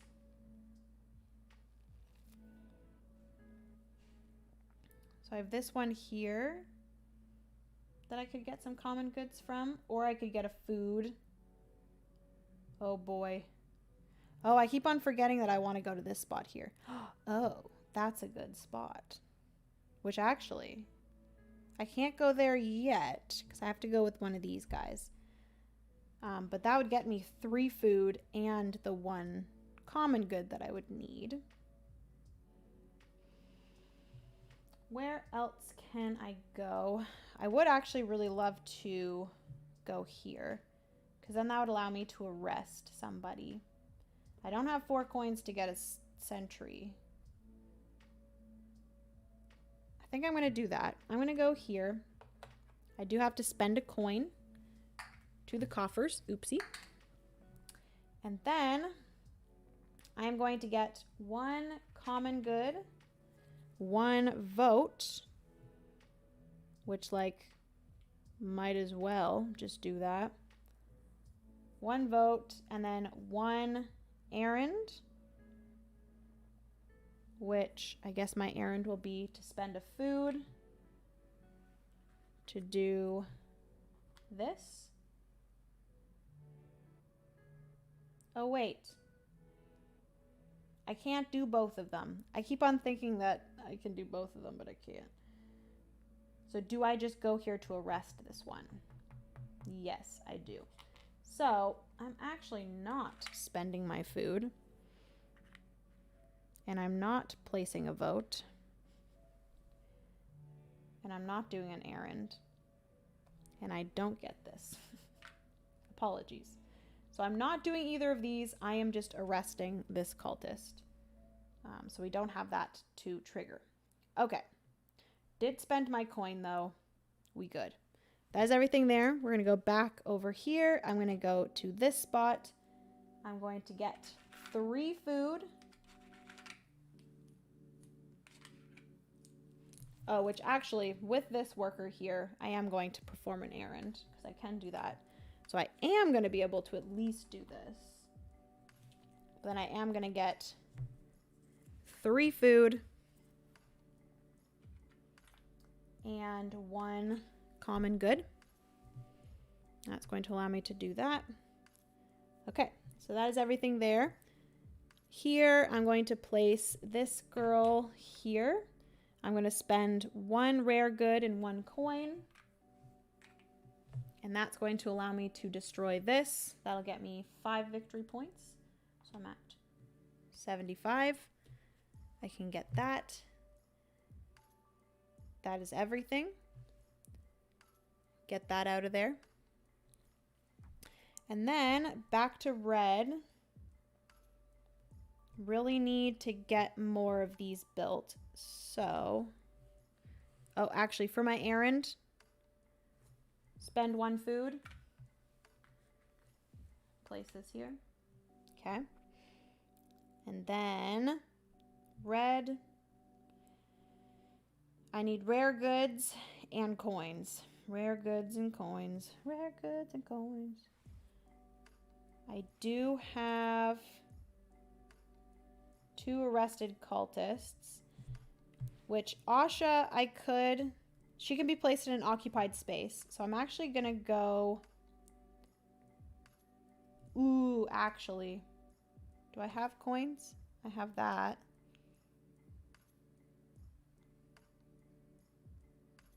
Shoot.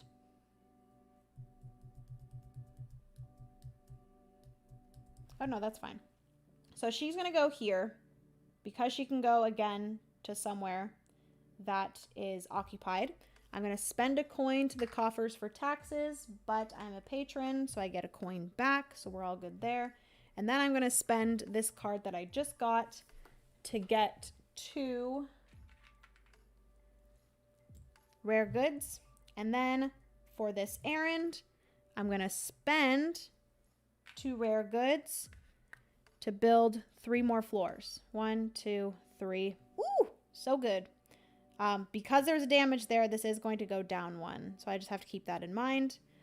So that is that. I am then going to go with Vela because he's a merchant. I'm going to go here. We are going to spend 1 common good, and then this coin is going to be used as a rare good. Pay those. This gets taken away. I get 1, 2, 3, 4, 5, 6, 7. This gets added here. Okay.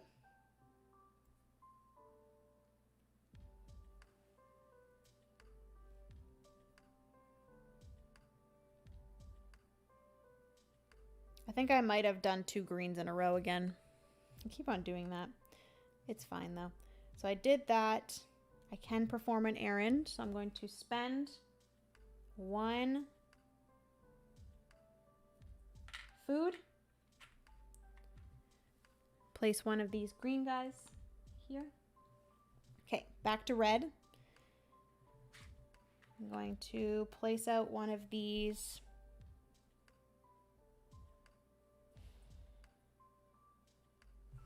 What do I need? Would really love some more common goods, to be honest. Or not common goods, rare goods and coins. Again. I don't have any coins to spend, so I have to place down here. No. No.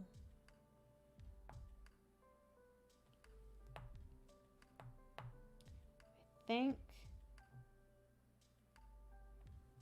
we're kind of, okay, I'll go here and I'll get 2 coins. And then I'll perform an errand, which I can use my last food and then 1 of these to fulfill the last city need. And then 1 green. I could go up here if I would like.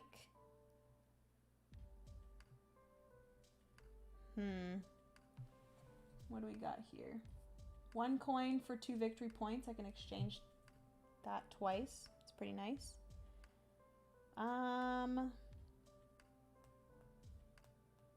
Like I said, I kind of want rare goods. So maybe I go here. I'm going to get 1 food and 1 rare good. And then I'm going to perform a errand. And I'm going to spend 1 coin, 1 rare good. Place this here. And that's going to put this up 2 more spaces. All right. Did I spend my coin here? I don't think I did, because that goes into the coffers.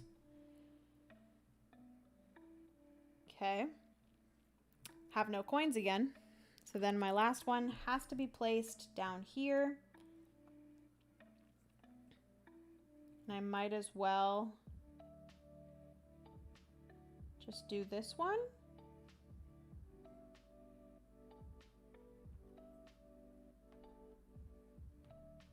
What are my options? Pay a coin. And pay the thwarted cost of 1 card.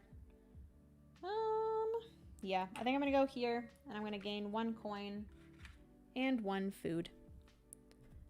Get myself at least prepared for the next round.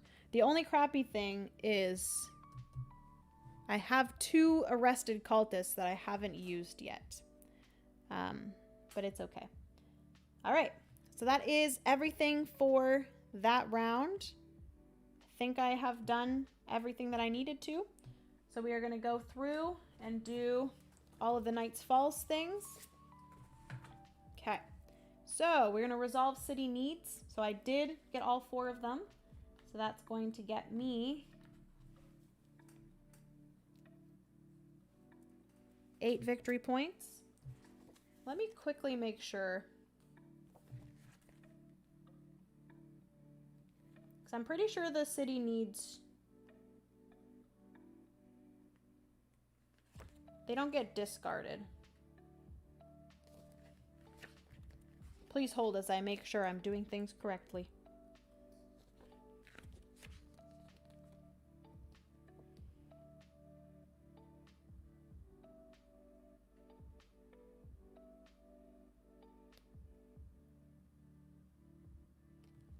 Nope, they do not get discarded. Okay, so I get 8 victory points there. So I'm up to, I think that's 90. And then we are going to resolve the docket. So this one does get passed. These get placed back over here. Let me put back all of my influence.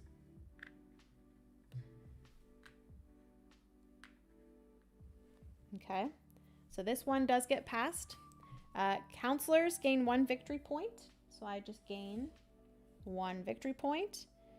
And 1 coin from the coffers. Oh, wait, no. So this is something that is going forward.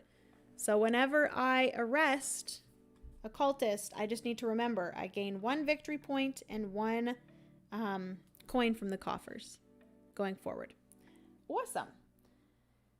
Okay, so then these 2 get discarded. Put them over there. We're going to resolve the cult. So there are no cult remaining on the board, so we don't have to worry about that. There is 1 damage on here. So this then moves this down 1. The cult does gain 2 victory points. And then that's everything for resolving the cult. We're going to build. I have 6, 7, 8 times 2. I get 16 victory points. So 56. This flips over to 100. Okay. And then seed the floor. So all of my workers and stuff come back. Boom, boom. And these all come back.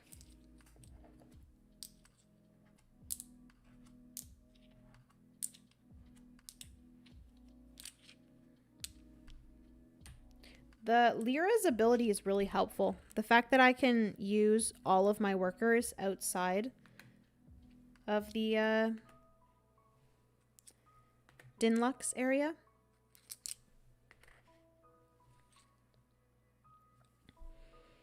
Okay. We got 2 more rounds. I feel like I'm doing decent.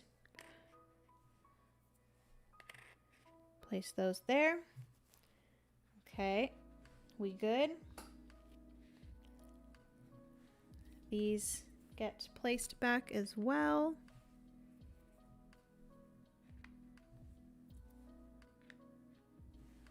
Okay. So that's everything there.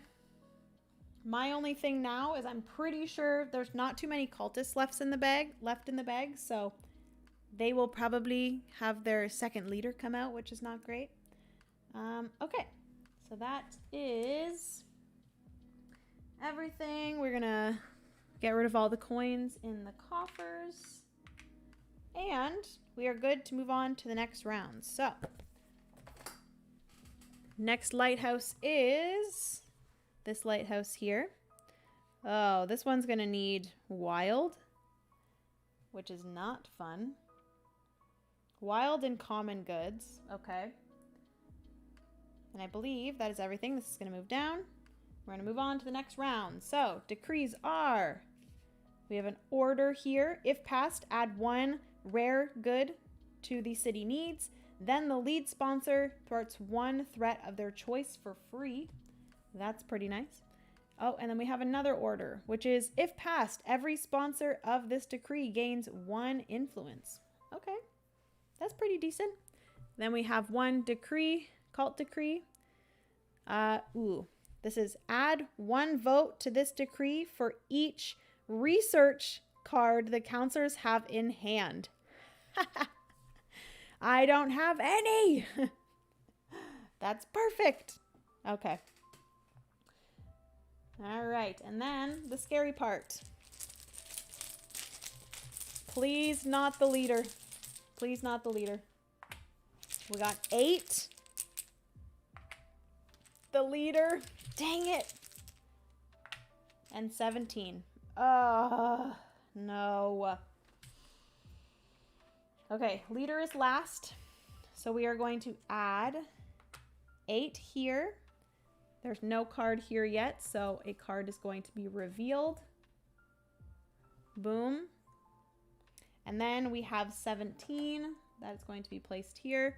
There's no card in this spot, so this is going to be revealed as well. Okay, and then when both cult leaders have been discarded, return all discarded and arrested to the bag, including the leaders. So this is going to be placed here. He is going to trigger all 3 of these from left to right. So that just means that 1 trouble token will be added to each of them. Not great. And then, because the 2 leaders are out now, they're going to refresh the bag. So sadly, both of these cultists that I arrested here are getting taken away, which is not nice because they're really good for exchanging. The only things that don't go back in the bag are the ones that are out on the board. All right, so that is everything. We are going to get started with the 4th round. Is this the 4th round? Yes, 4th round. Oh boy. This is going by too quickly. Okay. So, I'm going to try to maybe get rid of both of these during the round, but we will see.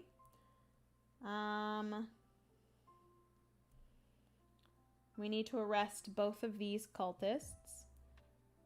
Okay. We need to build here, so we need some wilds. So I would really love, there's a wild that you can get here. We also have 4 food that we need to do. I have this card here that I can use.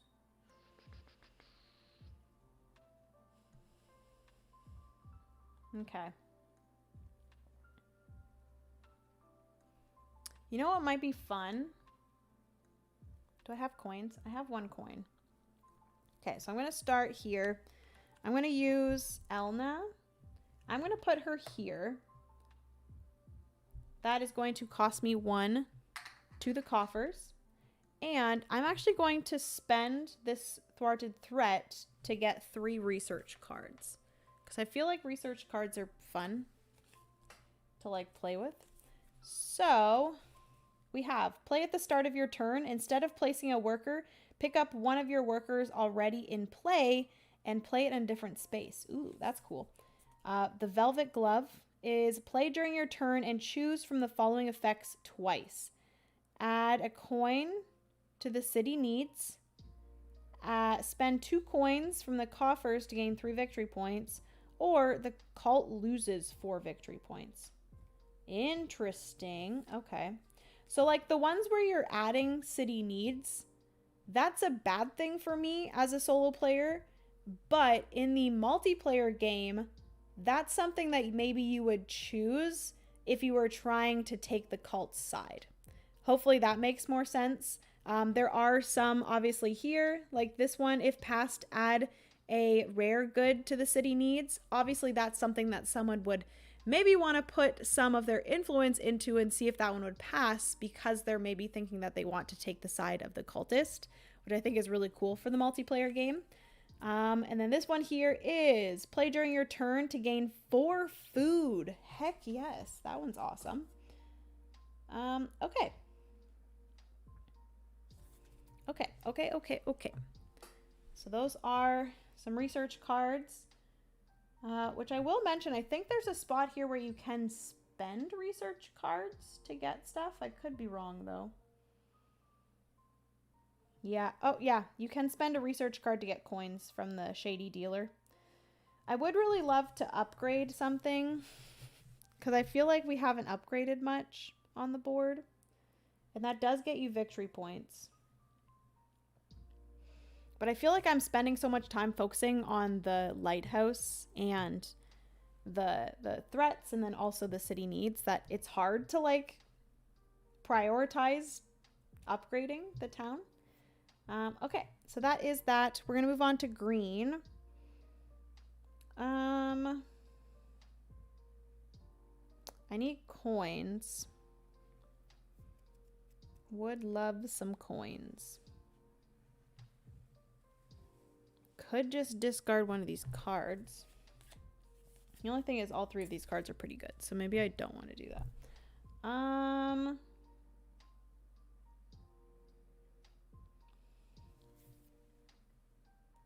think maybe let's take Core, place him here. He's going to allow me to do the action, and then also he's going to allow me to arrest a cultist. So I'm going to get 2 coins from the fishing fleet. Then I am going to arrest this guy here as well. And every time that I arrest somebody, obviously if it was the red, I would gain some additional things too. But it's the green. But I also gain 1 victory point. And I gain 1 coin from the coffers. So that'll go into my supply. Okay. So now back to red. How do I get a wild? There's this spot here would get me a wild. I think really that's the only spot that gets me a wild. This one here gets me a wild. And that is by spending my cultist. Which I think I would be okay with that. I do have to spend a coin, but then I get a coin back. So I think I'm going to place her here. I have to spend a coin to the coffers, but I do get a coin back. And then I'm going to spend my cultist. I do want a cultist here, though. Spend my cultist to get a wild, I suppose. Okay. And then for my errand, that turn I might as well spend food. That was a red. To achieve one of my city needs. And then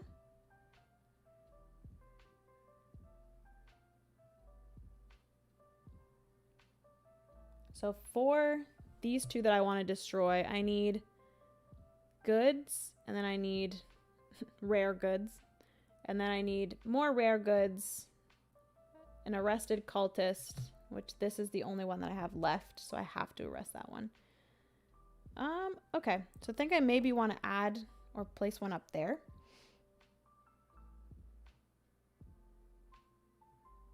Okay, let me do that. So I'm going to place this guy up here.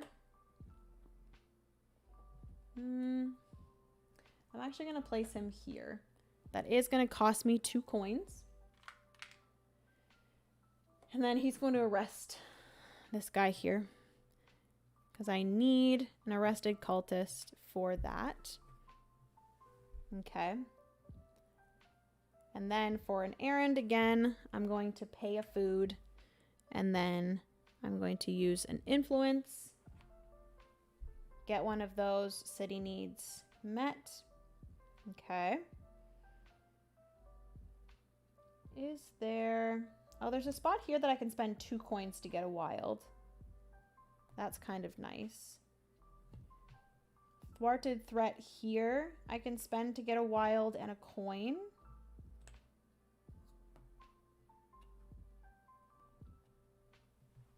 Oh, you know what I just realized?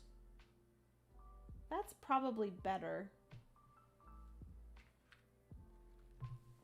Please hold. Instead of placing this guy here, I'm going to place him here because I can just spend 1 coin to arrest a cultist anywhere in the city. So that way I can save a coin by placing him down here. I arrested from there. Remembering that if I arrest, I gain 1 victory point. That is the cult. I gain 1 victory point and 1 coin from the coffers. How many counselors come in the game? So there are, I think, 6 different counselor little boards here. And then there's also 6 different seeker boards as well. And you always have a different kind of combination of them. Because you mix up the seeker boards, you mix up the counselor boards, and then you make different random combinations. Okay, so that was that. Did that. Did my errand. We are back to red. I need... I need 1 rare good. I can spend a coin to get a rare good here.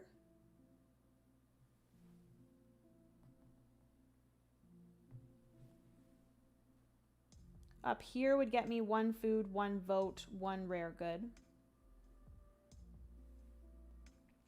That actually might be worth it to go up there. So I'm going to take this guy here. I'm going to place him up here. I am going to spend 2 coins to the coffers.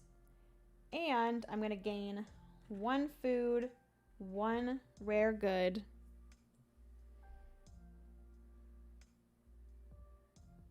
And then 1 vote. And we are going to vote for this one. Okay. And then I'm actually tempted.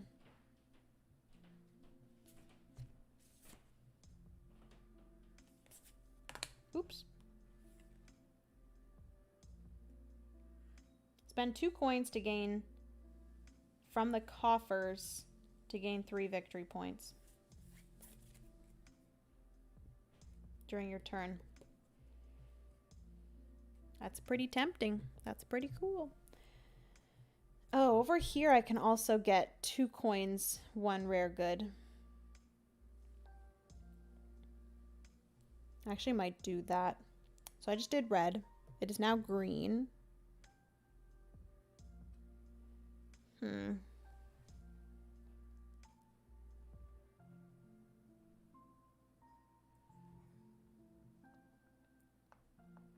I need more coins.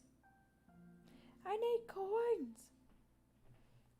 I might go to 7. That'll allow me to get 2 coins. I'm going to run an errand. Food. I get to place one of these on another one of those food city needs.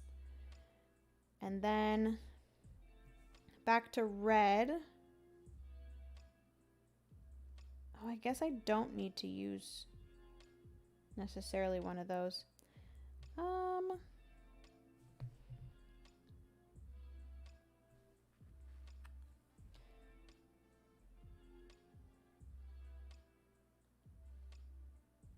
I need wild or common goods. How do I get common goods? Here's another, this is a wild. I think I might go here. That gets me a wild, but I have to spend a coin, which I think is fine. Spend 1 coin. That's going to get me a wild. And then I think I am... no. I need common goods. Maybe I should have went there. Maybe I'll go there after. Okay. I almost had heart palpitations when I thought I might have missed this. Didn't realize was a day stream, but at least getting in here before you wrapped up. Hello, Natalie. How are you? Happy Thursday. I am on round 4 of 5, so you did get in here at a pretty good time. I'm like fully in it, so apologies if I miss a comment. Okay. I also feel like I'm not upgrading my people enough, but I still feel like I'm doing okay, so I think it's fine. Okay, so I think I am going to take Vela because he can be placed outside of Dinlux and I can use a coin as anything. So I'm going to destroy... Do I want to do this one or do I want to do this one? Maybe I do this one. Because this needs 1 of those. Maybe it's actually better for me to do this one though. Because I could use 1 and 1 for him at least. Rare good, coin. Destroy this one before it gets activated. I get 8 victory points. So I'm at 116 victory points.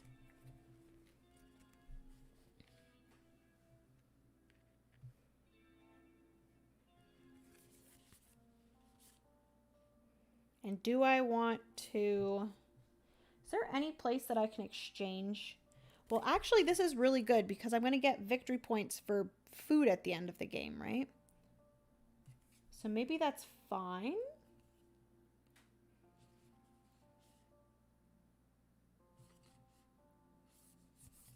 Okay. So that's that. I can't do this yet. I am not doing well on this round.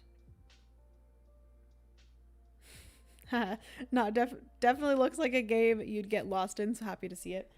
It is very good. Maybe we can play this on Saturday. I think it would be fun multiplayer. Okay, so what do I want to do? Boop boop beep boop boop boo.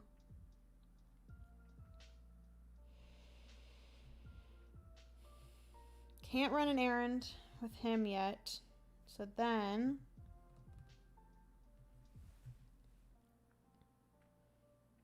Asha can be placed on a space with somebody else. So maybe I want to utilize that. But I don't really know what there is to utilize. Like this could get me coins. Coins. This would exchange, but I don't... Oh, I could exchange... Ooh, I could do that.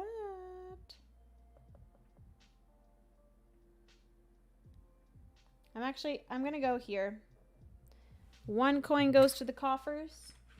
I get 1 coin back for being a patron there. And I am going to exchange this card for 2 rare goods.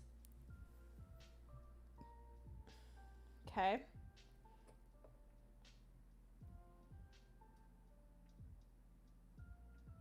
Still can't achieve any of the things here. So maybe I need to start prioritizing. Maybe I shouldn't have done that. No, I think it's fine. I'm going to place one of these guys here. That is going to cost me 1 coin, but I am going to get 2 common goods. And then I can finally, with a wild and a common good for my errand, achieve this here. So I'm going to place here. This is going to go up 1, 2, 3. Good, good. I do need another common good for here, so I think I'm good on that front. I'm very late to this stream, but I made it. Glad to catch our Queen Jenna live again. Hello, everyone. Kevin, hello. Welcome to the stream. How are you? So happy to have you in here. Okay. That was a green errand, so I am taking my last turn with a red. I should be able to destroy this one because I do have boom, boom, and boom for that last one there. I would love some common goods, or at least 1 common good. So I could go here and get 1 common good. I think that's my best option because I don't have any coins. Could also go here, but I don't really want to. I'm going to go to the boardwalk, and I'm going to get 1 common good. And then I'm able to spend 1 wild and 1 common good, 1 of my influence, and that's going to make this go up 1, 2, 3 more. Cool, cool, cool. And then for my last guy here, he's going to go onto this spot. I'm going to spend 1 arrested cultist, 1 common good, 1 rare good.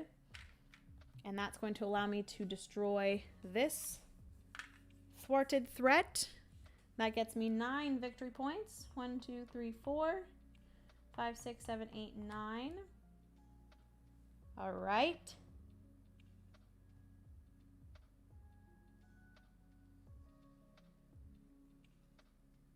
Do.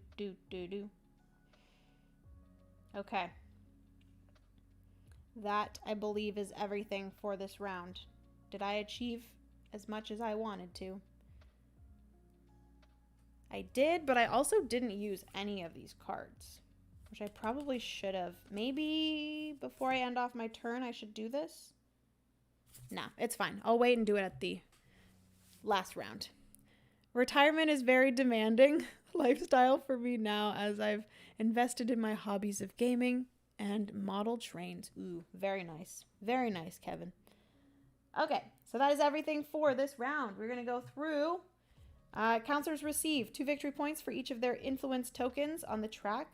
For each unmet need, draw a... You know what Why do I think that the city needs get discarded? But it doesn't say. I keep on, like, thinking that that probably would make more sense for them to be discarded after you meet the city need. But I could be wrong. Resolve city needs. If there are any needs on the city track, resolve them 1 at a time. For each met need, the owner of the influence token next to that need gains 2 victory points. For each unmet need, draw 1 cultist from the bag and place it in the hideout. Unless this is the final round of the game, these cultists will be resolved in the next round when the cultist is unleashed. If, however, this is the 5th round after scoring city needs, immediately resolve the cultists in the hideout.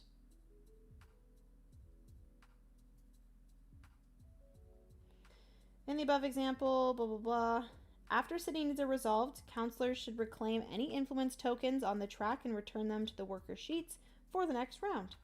No, they don't get discarded. So I guess it's just like constant city needs.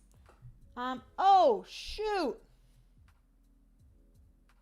How did I not realize that there's still 1 city need that I needed? Dang it. I overlooked this. Ooh, totally be down to play it Saturday. Also, did I achieve anything I wanted to? Life's daily question. Did I do anything today? Okay, so unfortunately here I did not do all of the city needs, which is not great. I, for some reason, thought I did, but I guess I didn't. So I get 2, 4, 6 victory points there. 1, 2, 3, 4, 5, 6. And then, unfortunately, we are going to have one additional cultist this round, which is not great. That's going to go into the hideout for the next round. I'm going to take back these, and we are going into the last round, which is crazy.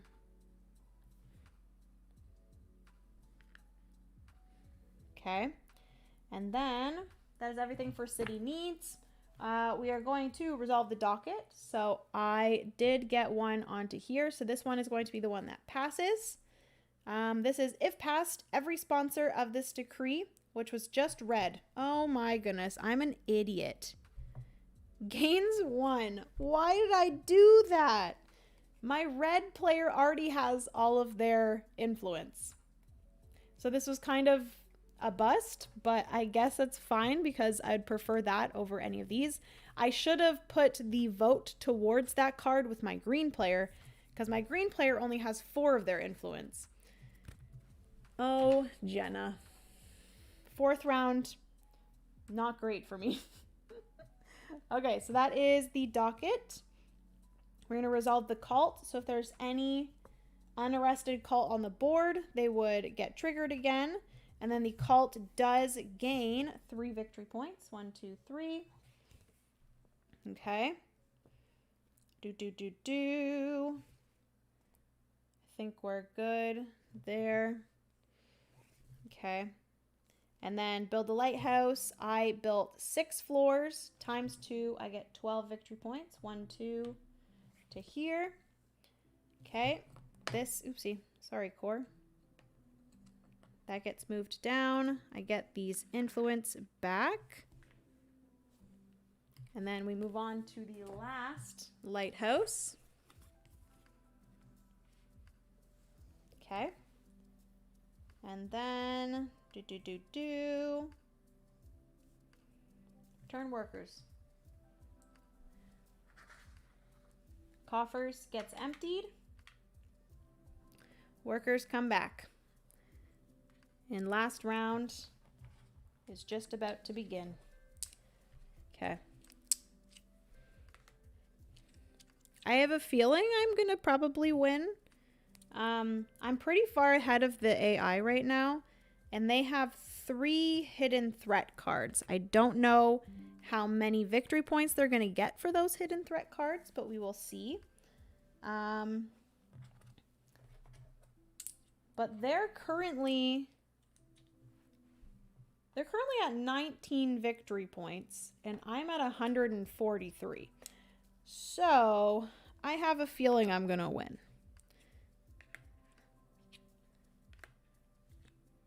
But something crazy could happen. I feel like I've just been doing a good job with having a handle on these. But I am a little bit nervous that maybe I'm missing something that they are getting victory points for. But I don't think I am. I think it's okay. Okay, so that is everything for cleanup. We're going to move into the next round. So we're going to put out 2 new decree cards. We got a law. Ugh, we have a crisis. That's not what I wanted. So the crisis is you must pay 1 coin for each vote you cast on this card. If not passed, draw. Oh no. Did I miss something on that other crisis card? Okay, no, we're good. So this one has a little additional thing. So it says you must pay 1 coin for each vote you cast on this card. So it makes it more difficult for you to cast votes onto that card. And if not passed, draw a cultist. If numbered, resolve it 3 times and return it to the bag. Oh my gosh. And then the law here is counselors may spend coins from the coffers when upgrading districts. So that would be like a thing that would be implemented into the game. Counselors gain 1 victory point each time they collect a patron bonus. Cool. Okay, so let's hope that the cultist decree is not too high of a number. Great, it's a 3. And we have here, if there's a threat in threat zone 1 through 6, trigger it. Otherwise, draw a threat card and place it there. Are you kidding me? The only spot that I do have one is here. So we are going to be triggering this. This is not good. Does it get discarded after? No, it doesn't. It stays here. Okay, if triggered, draw a cultist.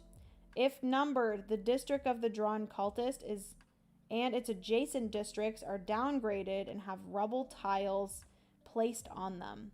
Then return the drawn cultist to the bag. So whatever is drawn and what is adjacent to it all get rubble tiles.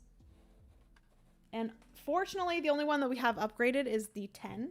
So if I really focused on upgrading, then it actually would have been bad. All right, let's see what it is. No, it's 9. So 9 is not upgraded, so it does not get downgraded. But this does add, if triggered, the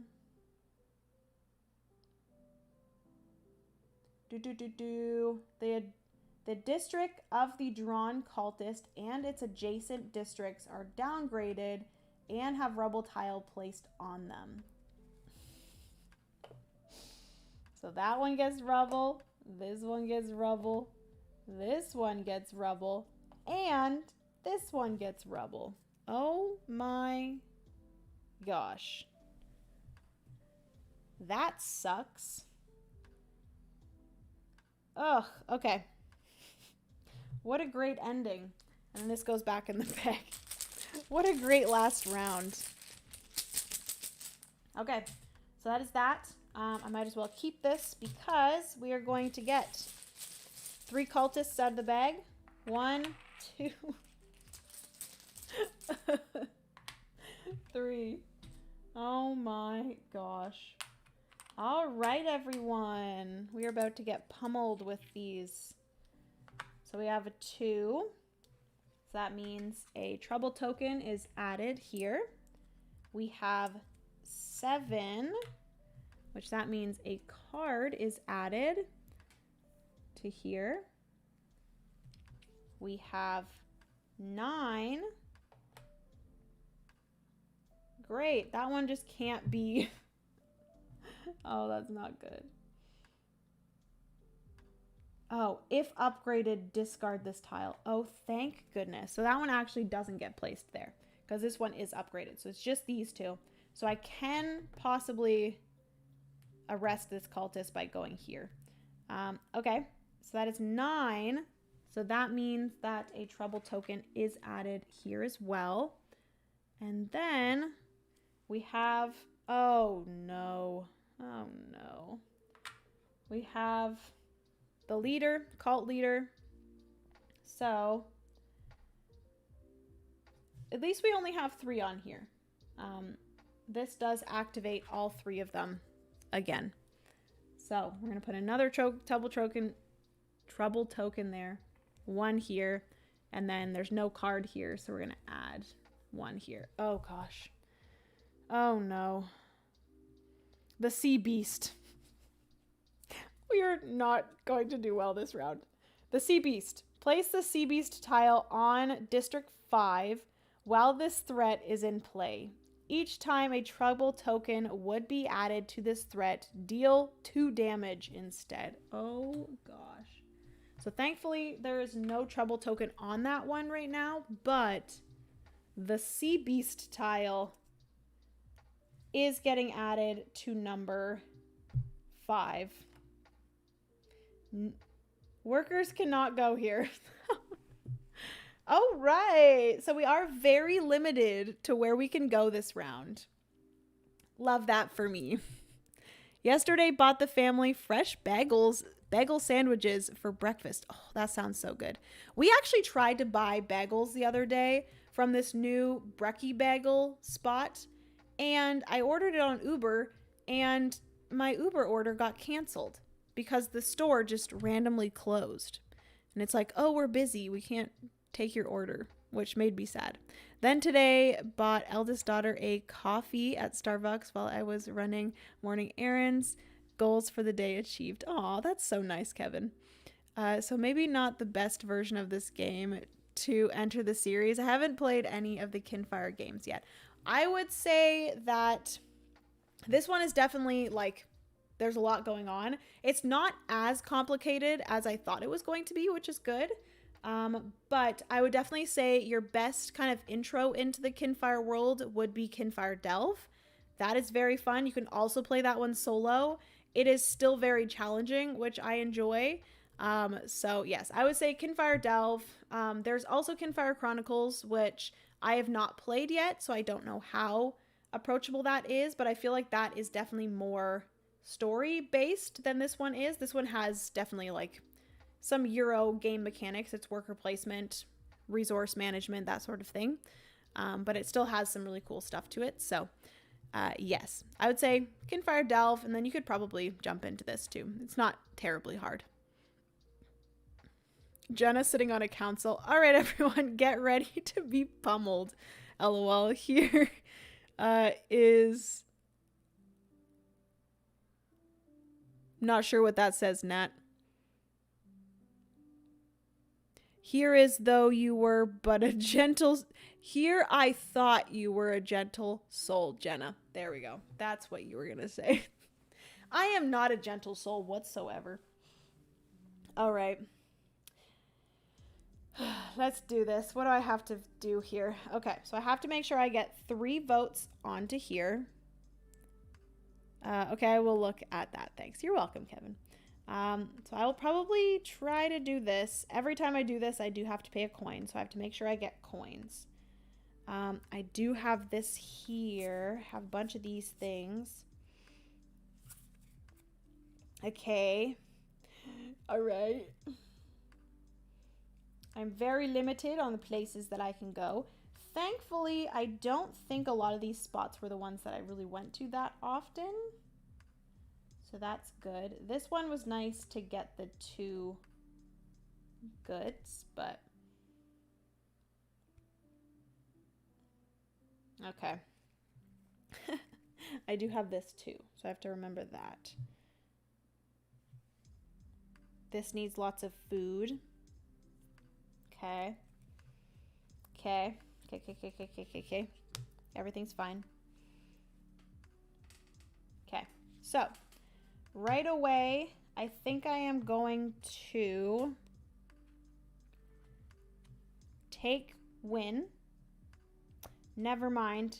Can't take win. I need coins first. Or I guess I can, because I have the patron there, I can pay that for the taxes. But I think I would prefer to have some coins first. So actually what I think I'm going to do is I'm just going to place someone here. Lose 1 victory point. Get 2 coins. It's kind of a little bit of a waste of a worker, but I think I'm okay with it. And then I will put core here. That's going to spend 1 coin, but I gain a coin. And then I can do both of these. So I can arrest this cultist, and I can use this card to get me 2 rare goods, because I do need rare goods in order to build in the lighthouse. I do think I'm going to play this card during my turn. Play during your turn and gain 4 food. So I'm going to gain 1, 2, 3, 4 food. Okay. And then I might as well use... Wait, do I want to do something first here? I am going to spend a food to at least meet one of the city needs. Whoops. Okay, yep, that's what I mean, lol. I figured it out. Okay, so I met one fitting... English is hard. City need. Which actually, that was not red.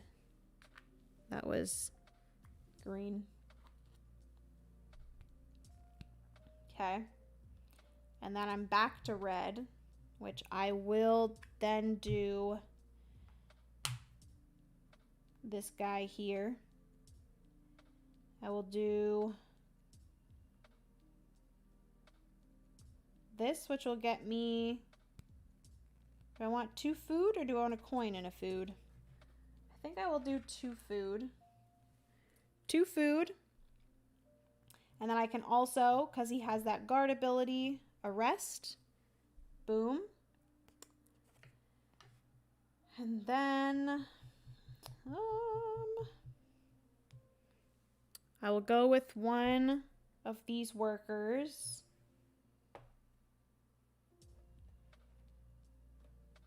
Maybe not. Please hold. Play at the start of your turn. Instead of placing a worker, pick up one of your workers already in play and play it in a different space. So I think I might actually do that.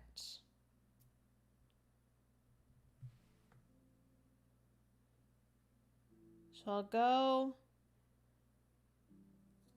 Is it really that guy that I wanted? Yeah, because I kind of want to open up this space. So I'm going to move him instead to this spot. So I'm going to use that tonic. And I do have to spend 2 coins to the city coffers. And I'm going to use that to get 2 food. And 2 basic goods. I have a lot of food. Okay. And then as an errand, I'm going to spend 1 food, 1 common good, 1 rare good. 1, 2, 3. And that's going to allow me to do here. And that's going to move this up. 1, 2, 3. Boom. Okay. I can spend 2 money from the coffers to gain 3 victory points, which I think I might do just right away with this card. Just finish that off. 1, 2, 3. And then it is red. It does seem like I should be doing a green, but that's because on my green turn, I moved a green person from one spot to the next. Okay, so then...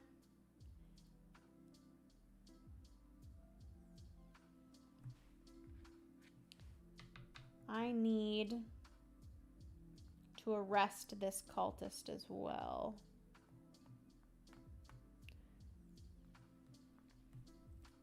Might as well just go here and arrest them.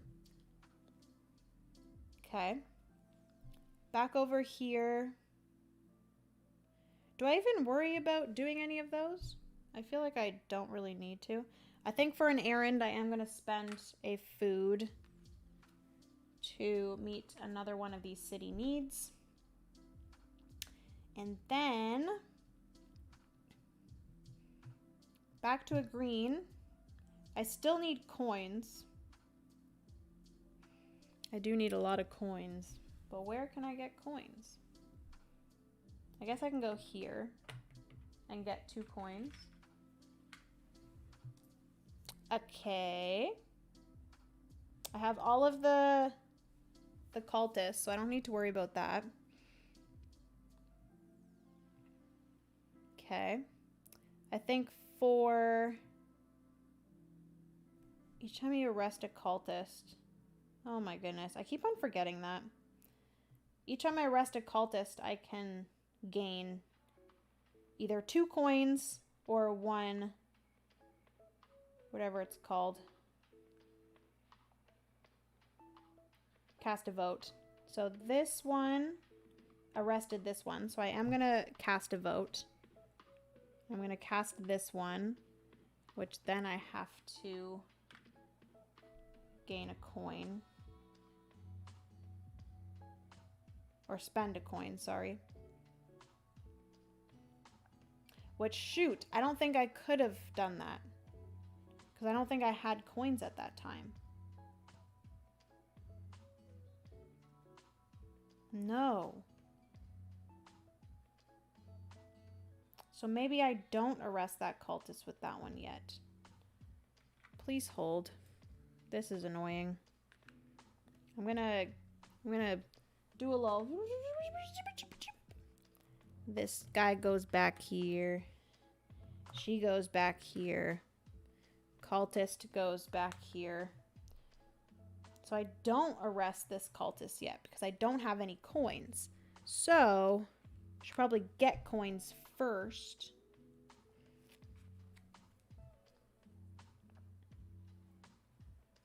Which I can go here with this guy. Get 2 coins. That's fine. Would have done that anyways. On to the next turn.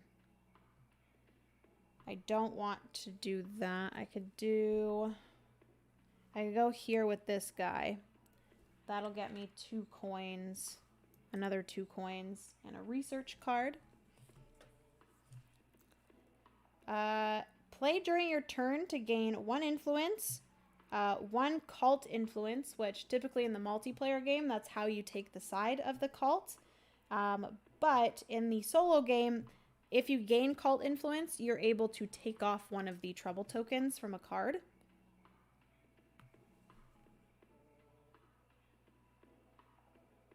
Hold up. Why didn't I trigger this one? Why didn't I trigger that? Shoot, this should have been triggered and this should have been taken off. Because it's 2. It says, if triggered, deal 2 damage, then remove 1 from this threat, leaving it in play. Okay.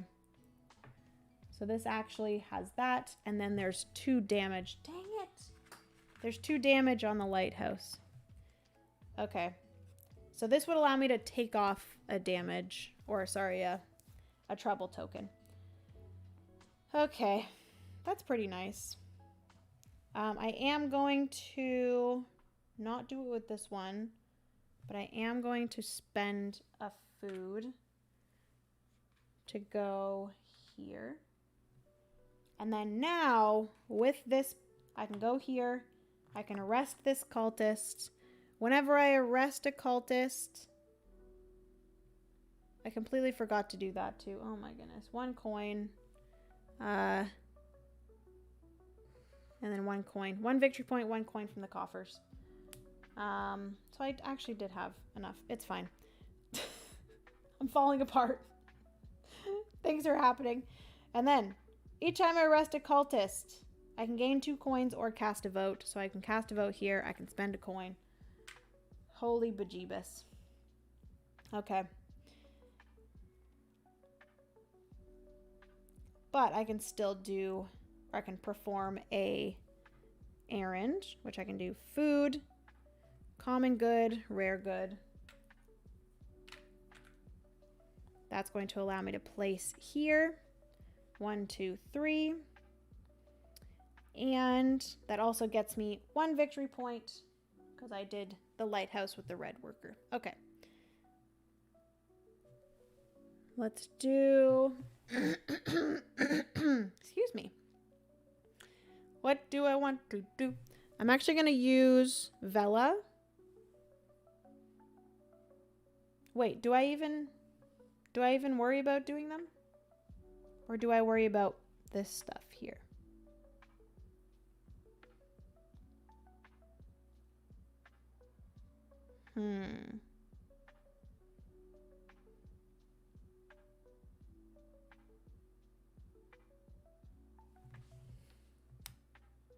Well, you guys are still playing. Hey, all. Hello, Victoria.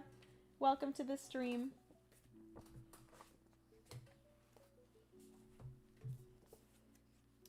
I do want to double check one thing.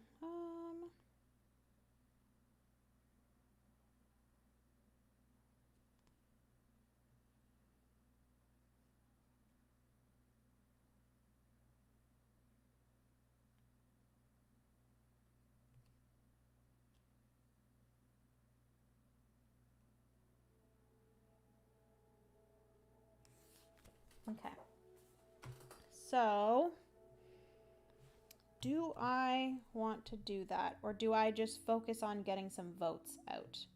I feel like votes are probably better right now. I have a lot of coins. Actually, maybe I don't do it with this guy. Maybe I do it with her. I'm going to go here. It's going to cost me 1 coin to the coffers. See? And then I'm going to cast 2 votes. Can I cast 2 votes with her? I cannot. I'll get it eventually, guys. Don't worry. Oh, Jenna. So I only have 1 influence with the green. So I'll have to cast the votes with the red. So that's okay. So what do I do with green now? I do need, in order to put more into this, I do need more common goods. So maybe I just go here. I don't have to pay anything. I just gain 1 common good. And then with my last influence with the green, I can do 1 food, 1 common good, 1 rare good. And then I can place this here. 1, 2, 3. We good. All the way up to the top, but this will go down too, which is fine. Okay, so that is my errand. I am going to go, like I said, with this character here, which is Doma. She's going to go there. I have to spend 1 coin to the coffers, and I'm going to cast 2 votes towards this. 1, 2. That does mean I have to spend 2 coins to do that. But that at least has that figured out. And then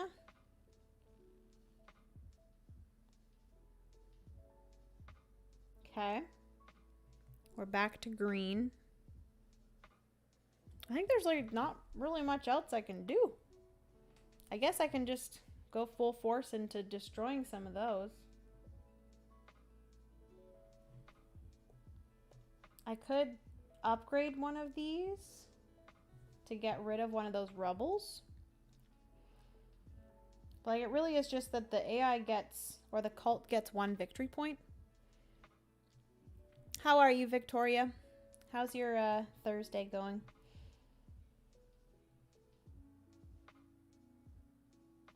Two coins, 1 common good to upgrade one of these. I do need to have 1 more food there. It would be nice to have more food. I will say that. Where can I get food? Could go the Great Lighthouse. Use the ability of any 1, tier 1 or 2.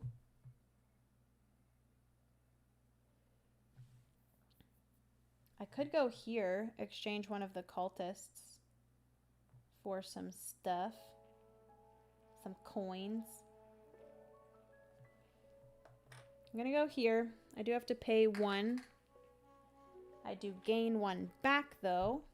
And I'm going to spend an arrested cultist to gain. Do I want 4 coins or do I want a wild? I kind of want a wild because that then can be used as food, I guess, at the end of the game. And then for an errand there, I'm going to spend 1 food. Nope, can't do it with this person because I need influence tokens. Okay, so I'm not performing an errand there. But I need to remember to do that because I do not want any of these to be triggered.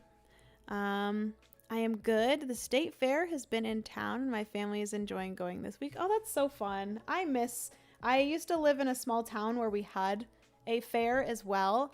And it was usually during the Victoria Day weekend. So like at the end of August, beginning of September. And I love that. I have such like fond memories of doing that. So that brings back some memories. Okay. And then Asha here can go to a spot that someone else is at. So maybe I go here and grab some more food.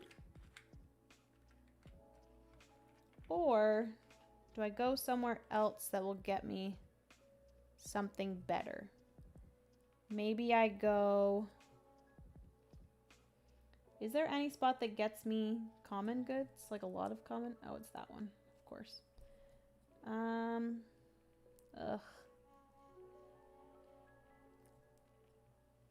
Yeah, I'll go here and just get 2 food. 2 food, just because I want food for my card there for endgame scoring. And then for, again, my, whatever it's called, my errand, I'm going to spend 1 food. Place this on the last spot here. That is good. All right. Do.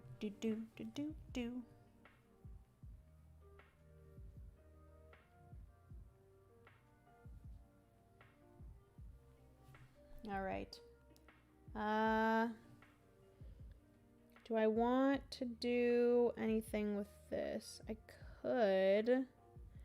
could actually get rid of one of these if I want.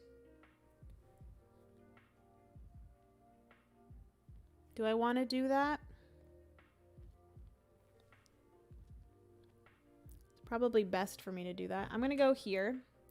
That's going to be 1 arrested cultist. I can use this wild as either of the other 2, and then because he has merchant, I can use a coin for the other 2 as well. So I'm going to spend those 3. It's going to go here. We are going to destroy this one so it doesn't get triggered again. And this is 9 victory points. 1, 2, 3, 4, 5, 6, 7, 8, 9. And then I have that now, which is nice. Okay. And then all finished here, so I just have this worker left. And what do I want? Already finished that. Maxed that out. There's really not much else that I really can do with this. Playing during your turn to gain. I think I will play this. That will get me a wild that I can use as a food. I have no coins, so literally I have to go here or here. And I think I will go here. No, because I don't have any coins. Dang. Can't go here, can't go here. So I have to go to the one of these 2 spots. Can I build one of these? No, I can't. I'll go here and I'll just get a common good. What an ending. What an ending to that. Okay. So, one thing I do quickly want to check too is the cards that are triggered.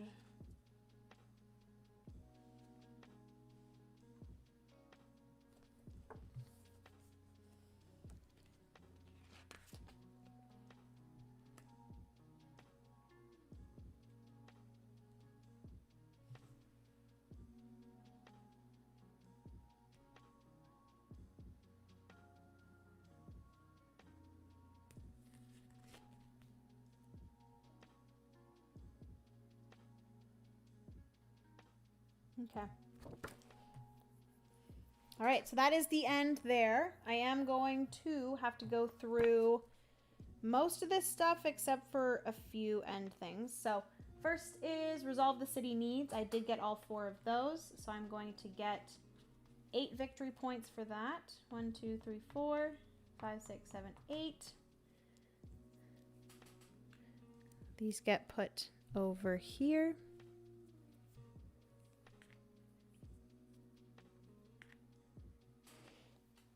Okay, and then, so that's that. Resolve the docket, so I was able to have this one go through, thankfully, because that was not great. So this is, if not passed, which I did have it pass. So we are good. These all get discarded. Nice job, Jenna. Thank you so much, Brian. And then resolve the cult.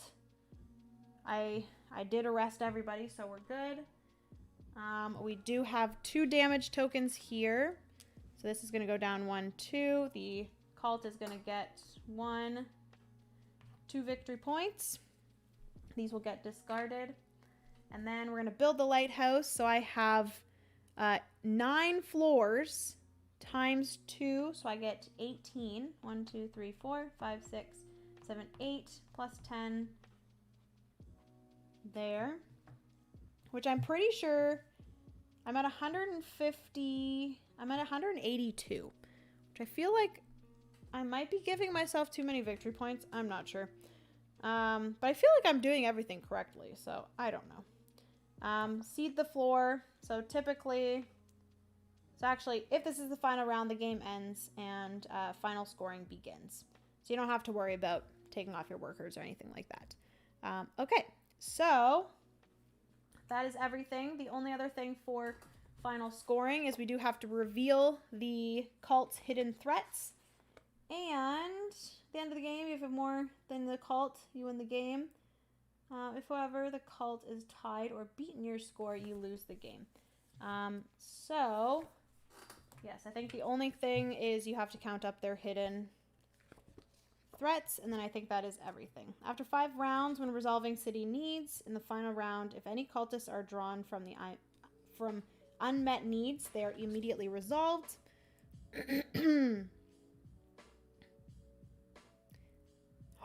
Oh, snap. That's okay. I think we're still fine. If there are any cards in play that grant victory points at the end of the game, such as laws, oh, okay, we're fine.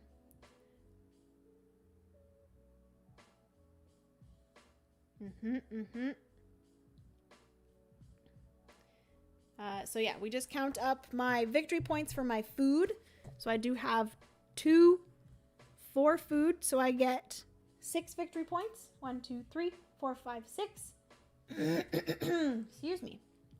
And then we're going to reveal the cards for them, which not that bad.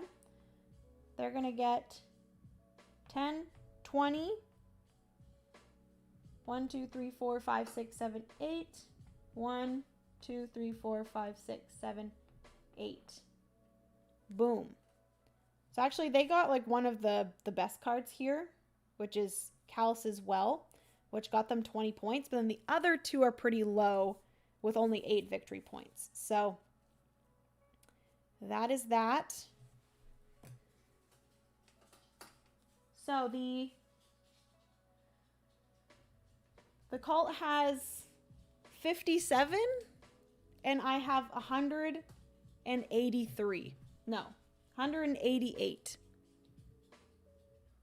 I think I might be missing something. I don't know. I feel like... Is there something that I was supposed to score for them that I didn't? Because they don't really often get too many victory points during game. It's really just a lot at the end game. The only things they really do get victory points for are these here. Oh, they do also get victory points for these. So they do have, at Night's Fall, cult gains 1 victory point, 1 victory point, 1 victory point. So they do get 1, 2, 3 more victory points. So they're at 60. All right. Look at me go. Woohoo! I freaking pummeled them. Woo! Okay. Anyways, friends, that is going to be everything for today's stream. I really enjoyed this. This was a lot of fun. I feel like I did really well. Almost too well. That is obviously why you can up the difficulty. So like I said, I was playing the normal mode, which you only put 3 of the threats in. But you can go up to intermediate, which would add another 2 into it. So if I had 2 more, that'd be another 19 points. And then if you do difficult, you add in another 2 more, so that'd be another 24 points. And then you can add in 2 more after that. So like if you did, like you can really up the difficulty as much as you want in this game, because you can literally just add in as many of these hidden threat cards as you want. They do have a little thing in the book that's normal is 3, intermediate is 5, hard is 7, and extreme, what is it called? Is it extreme or... Thank you, Jade. All the pummeling. Heck yeah.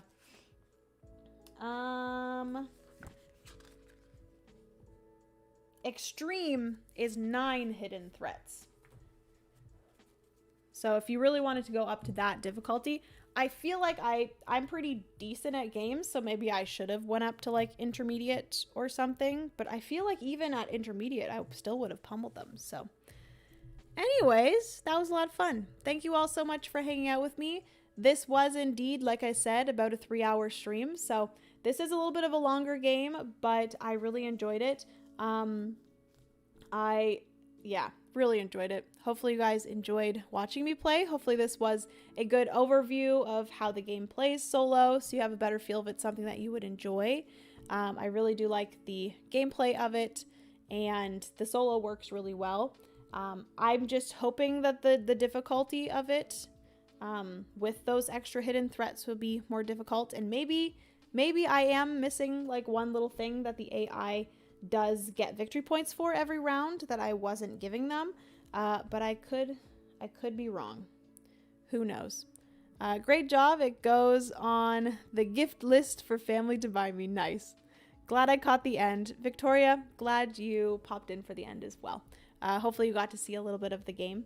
But yeah, a huge thank you again to Incredible Dream for sponsoring today's stream. I appreciate it very, very much. I am very excited to potentially play this one multiplayer this weekend. Hopefully I can convince my friends to play this one multiplayer. I don't know. I think it goes up to 5 players. No, it goes up to 6 players. Oh, that's awesome. 2 to 6 players. Obviously with the expansion, you go up to, or you go down to 1 player, solo mode. But yeah, so much fun. Very excited. Hopefully you guys have a good rest of your Thursday. Thank you again for hanging out with me today. I am convinced. Good. Natalie, we can make sure we convince the rest of them to play it, okay? Sounds good? Sounds good. I'm sure, honestly, I think Aiden would really enjoy this one. This seems like something that Aiden would enjoy because you can potentially like go against all the other players and go towards the cultist side and like screw over other players. So that's a really cool part of it. But yeah, thank you all for hanging out with me today. Hopefully you have a good rest of your Thursday, and I will see you in another video or in another stream. Bye, friends.